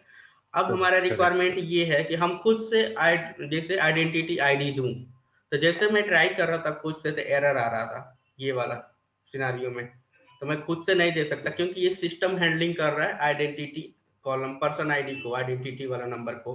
तो हमें ये चाहिए कि हमें कुछ और, हम अपने अकॉर्डिंग हमें कोई आइडेंटिटी नंबर देना है, यानी पर्सन आईडी देना है, तो कैसे देंगे। तो उसके लिए हमारा ये प्रोसीजर है कि हमें ये वाला फीचर अच्छा ऐड करना पड़ेगा, सेट आइडेंटिटी इंसर्ट, और जो भी हमारा टेबल है ऑन कर देंगे, और उसके बाद से हमें इस तरीके से हमें देना पड़ेगा, यानी कॉलम को भी स्पेसिफाइड करना पड़ेगा और उसके करस्पॉन्डिंग हमारा अच्छा अच्छा वैल्यू अच्छा। भी। अब ऐसे करेंगे तो भी नहीं वर्क कर रहा है, और ऐसे करेंगे तो भी नहीं वर्क कर रहा है, क्योंकि हमें इस वाले वे में करेंगे तो जाके ये ऐड हुआ, तभी ये लास्ट वाला में 2 ऐड किया यहाँ पे। तो बेसिकली ऑन कर लिया तो अपने कंट्रोल में, तो फिर उसमें हमें 2 लगाना है, जैसे यहाँ पे लगाया हुआ है, फिर लेकिन कॉलम के साथ हमें देना पड़ेगा तो भी होगा, यदि विदाउट कॉलम के विदाउट साथ। कॉलम के साथ नहीं देंगे तो क्या होगा, वो अलाउ नहीं करेगा, वैसे यहाँ एरर पे ये थ्रो है। है। और फिर से इसको हो गया तो हम ठीक। ऑफ कर सकते अच्छा हैं। और ठीक फिर है। से यहाँ पे और भी एंटर करना है, वैल्यू ऑफ हो गया तो और भी वैल्यू हम ऐड कर सकते हैं, ये ऑफ करना पड़ेगा यहाँ पे। अब यहाँ पे क्या है, delete from the person where person ID equal to 4, तो जो भी हमारा आईडी है, एक बार देखते हैं कि 4 है क्या आईडी। अब मान लो ये 4 है, तो इसको हमें डिलीट करना है, राइट। अब डिलीट करना है तो हमारे लिए डिलीट कमांड होता है, डिलीट एक तरह से एसक्यूएल क्वेरी है, डिलीट फ्रॉम जो भी टेबल है यहाँ से, और कंडीशन यहाँ पे दिया where person ID equal to 4। तो वेयर क्लॉज ये होता है फिल्टरिंग करने के लिए, पर्सन आईडी कॉलम हो गया ये पर्सन आईडी, और जो उसका उसका रिकॉर्ड जो भी 4 है जो मैच करेगा उसको क्या करेगा, डिलीट कर देगा। तो डिलीट फ्रॉम टेबल पर्सन, यानी टेबल पर्सन हमें डिलीट करना है जहाँ पे पर्सन आईडी इक्वल टू 4 हो, तो जो भी मैच करेगा उसी को क्या करेगा, डिलीट कर देगा। यहाँ पे डिलीट हो गया। अब हमें देखते हैं कि क्या 4 आ रहा है यहाँ पे, यहाँ पे 4 देखो यहाँ पे है नहीं, डिलीट कर दिया। अब फिर से इंसर्ट करते हैं यहाँ पे, ये इंसर्ट हो गया। आप चेक करते हैं कहाँ पे इंसर्ट हो, तो हमने इंसर्ट किया, ठीक है, जो डिलीट किया था 4 वाला, तो उसके बाद से यहाँ पे 7 कर दिया। तो हमें चेक करना है कि हमारा एक्चुअल में कर्सर कहाँ पे है इस रिकॉर्ड में, तो इसी के लिए हम यूज करते हैं यहाँ पे DBCC check indent, database consistency check, और ये पर्सन जो टेबल है इसका, और reset reseed 3। Total number of current identity value हमारे पास कितना है, 7 है। DBCC execution complete if DBCC printed error entry completion, ये तो हमारे पास ये करंट जो कर्सर है बस उसका ये क्या करता है, वो बताता है रिसीट, और यहाँ पे सॉरी, तो डीबीसीसी का क्या मतलब हुआ यहाँ पे? DBCC एक क्या होता है, डेटाबेस चेक कांस्टेंट ये बेसिकली एक चेक करता है कि हमारा जो रिकॉर्ड में कर्सर कहाँ पर, जैसे मान लो कोई नया रिकॉर्ड में ऐड कर रहा हूँ तो उस किसके बाद तो ऐड करेगा। जैसे यहाँ पे हमने चेक किया DBCC check ident person no reset, इसका मतलब ये हुआ कि हमने हमारा कर्सर करंट कर्सर कहाँ पे है, आइडेंटिटी वैल्यू इक्वल टू 3 है और current column value equal to 7 है। तो इसका मतलब जैसे मैं नेक्स्ट रिकॉर्ड को इंसर्ट करूंगा तो ये 3 के बाद इंसर्ट होगा। जैसे मान लो ये वाला रिकॉर्ड करूंगा तो 3 के बाद जो भी होगा आइडेंटिटी वैल्यू उसके बाद। एक बार देख लेते हैं कि हमारा एक्चुअल में क्या है। तो पूरा होल रिकॉर्ड देखा जाए तो यहाँ पे 7 रो दिखा रहा है, यानी 7 रो है यहाँ पे, और ये हमारा 3 है। जैसे मान लो ये वाला रिकॉर्ड करूंगा तो 3 के बाद क्या करेगा ये, और 7 है, यानी मैक्सिमम क्या है 7 है। 3 के बाद यहाँ पे 8 आएगा क्योंकि हमारा करंट कर्सर कहाँ पे है 3 के बाद है। यदि हमारा करंट कर्सर 3 पे हमें चाहिए तो मैं कहाँ पे देना चाहिए 2 पे करना है, तो उसके लिए हमें क्या करना पड़ेगा, रिसीट यहाँ पे 2 कर देंगे। तो ये क्या अच्छा करेगा, अच्छा अच्छा। तो ये कर्सर को यहाँ पे आएगा। जैसे मैं नेक्स्ट रिकॉर्ड करूंगा तो इसके बाद से इंसर्ट होगा। और जैसे मान लो रिसीट मैं 2 पे कर देता हूँ, इस वाले 2 पे, चाहे इस 7 वाले पे, तो इससे जो भी रिकॉर्ड नेक्स्ट इंसर्ट होगा तो 7 के बाद से आएगा, तो 7 के बाद से जो भी आएगा वो 8 आएगा।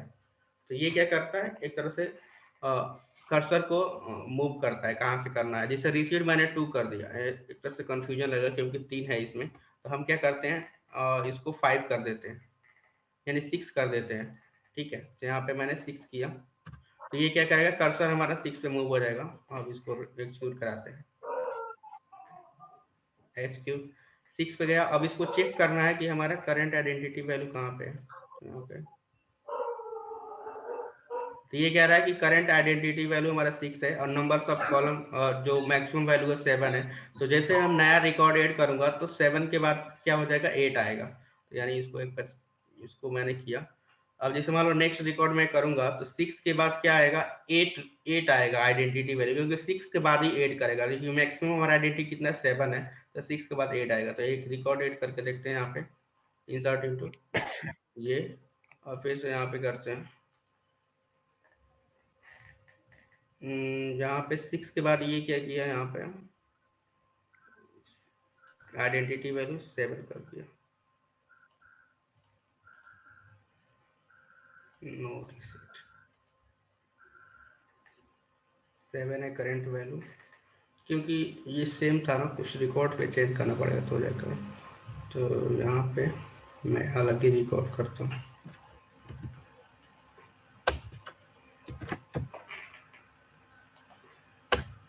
यहाँ पे मैं कोई दूसरा रिकॉर्ड कर देता हूँ, ABC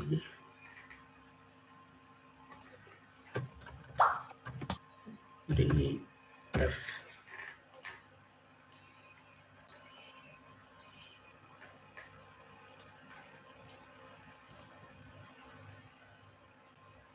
क्योंकि वो सेम रिकॉर्ड था इसीलिए वो कर दे, क्योंकि करंट आइडेंटिटी 7 था, 7 के बाद इसने 8 कर दिया। तो कहने मतलब यूनिक होना चाहिए, तो उसके अकॉर्डिंग ये करता है। तो बेसिकली यहाँ पे ये है, कुछ नहीं है, ये बस ये क्या करता है, रिसीट करता है करंट हमारे कहाँ पे होना चाहिए रिकॉर्ड पे। और नो रिसीट का मतलब ये बताता है कि हमें नो रिसीट का मतलब वो कहाँ पे है हमारा एक्चुअल में, हमारा करंट कर्सर कहाँ पे है और कहाँ से क्या रिकॉर्ड ऐड करना। जैसे मैंने इसको किया तो ये बता रहा है कि हमारा करंट आइडेंटिटी वैल्यू जो है 8 है और current column value equal to 8 है, यानी जो भी हम रिकॉर्ड करेंगे तो 8 के बाद जो आएगा नेक्स्ट 9 आएगा। तो ये करें। और रीसेट का मतलब ये है कि हमें किस पे लेके जाना है, करंट कौन से रिकॉर्ड पे लेके जाना है, तो ये रीसेट करता है बस यहाँ पे। और तो ये DBC रिकॉर्ड चेक मतलब रो लेवल की बात है। ठीक है रो ठीक है। लेवल का, इसमें ज़्यादा कुछ ये है नहीं, बस यही, ये ज़्यादा इसमें कुछ फोकस नहीं है। यही सब बताता है इन्फॉर्मेशन कहाँ पे हमारा करंट आइडेंटिटी वैल्यू कहाँ पे है, करंट कॉलम वैल्यू क्या है, उसके बाद क्या होगा। तो नेक्स्ट वाला हम करेंगे नॉट नल वाला, हाँ नेक्स्ट क्लास में। और ये हाँ वाला जी हम हाँ जी। Select star from person order by, तो ऑर्डर बाई पर्सन एक तरह से ये क्या होगा, एक तरह से सॉर्टिंग करने के लिए होता है। तो एक बार मान लो इसको मैंने किया, ठीक है, अब मुझे सॉर्टिंग करना है पर्सन, क्योंकि ये ऐसे दिख नहीं रहा सही से, तो हमें सॉर्टिंग करना है तो ऑर्डर बाई करते हैं। जैसे हम एक्सेल में सॉर्टिंग करते हैं असेंडिंग डिसेंडिंग, तो ऑर्डर बाई, और कौन से कॉलम को सॉर्टिंग करना है, पर्सन आईडी को यहाँ पे कर देंगे। और बाय डिफॉल्ट क्या होता है, असेंडिंग होता है। असेंडिंग मतलब स्मॉलेस्ट टू लार्जेस्ट, यदि हमें लार्जेस्ट टू करना है तो डिसेंडिंग DESC लिखेंगे तो हो जाएगा। तो जैसे मैंने दोनों को क्लिक किया, अब ये सॉर्टिंग नहीं है तो ये क्या करके सॉर्ट कर देगा, देखो 1 2 2 3 ऐसे। अगर डिसेंडिंग में इसी लाइन में करना होता तो तो कहाँ यहाँ लिख पे के डिसेंडिंग? DESC देखो हाईलाइट हो गया। अब इसी को डिसेंडिंग में कर लेंगे, देखो सबसे जो हाईएस्ट हो गया लार्जेस्ट। ठीक है, ठीक। तो कहने मतलब ये सारे सिंटेक्स है। आप चाहे तो इसमें भी कोई रिकॉर्ड पिक करके एडवेंचर में आप ऐसे करके रिकॉर्ड कर सकते, लेकिन अभी 4-5 क्लासेस के बाद से उसमें काम करना सही रहेगा। बस ये देख सकते हो कैसे डिजाइनिंग है, कैसे क्या है, उसका डेफिनेशन क्या है, उस तरीके से हम कर सकते हैं ये वाला। अब जैसे मान लो इसका डिजाइनिंग देखना है तो राइट क्लिक करो, डिजाइन पे जाओ, कैसे डिजाइन है टेबल का इस आइडिया मिल जाएगा, जैसे कैसे डिजाइनिंग हुआ है। चाहे से SP_ हेल्प करके देखो उसमें क्या है, कैसे डिजाइन है, तो सारी चीजें। ठीक है जी, ठीक है, ठीक। क्योंकि सिंगल पर्सन से यदि हम कनेक्ट कर रहे हैं ना तो अनलिमिटेड है जूम वाला, तो हमने एक बीच में होता है जैसे ग्रुपिंग होता है ना वन से मोर वाला, तो 45 मिनट के बाद हो गया होता है, ये हो जाता है। तो ठीक है, ये आप मैं रख दूंगा उस रिकॉर्डिंग। पे रिकॉर्डिंग, हाँ और जी, ये जो है मैं मैं रख दूंगा। प्रैक्टिस करता हूँ इसकी। और फिर नेक्स्ट क्लास वेंसडे में या Thursday? Monday Tuesday actually Diwali करके ना वो बर्डन काफी। ठीक है देख लेंगे, यदि नहीं करना इस वीक तो भी कोई दिक्कत नहीं है, यदि ट्यूसडे को कर ले नहीं तो नहीं नहीं भी। नहीं, कर लेते हैं, कर लेते हैं। हमारी तो थर्सडे फ्राइडे वैसे छुट्टी है दिवाली तो करके। ट्यूसडे को कर ले। वेडनेसडे रख लेते हैं, वेडनेसडे। ठीक है। है ना, यही सेम टाइम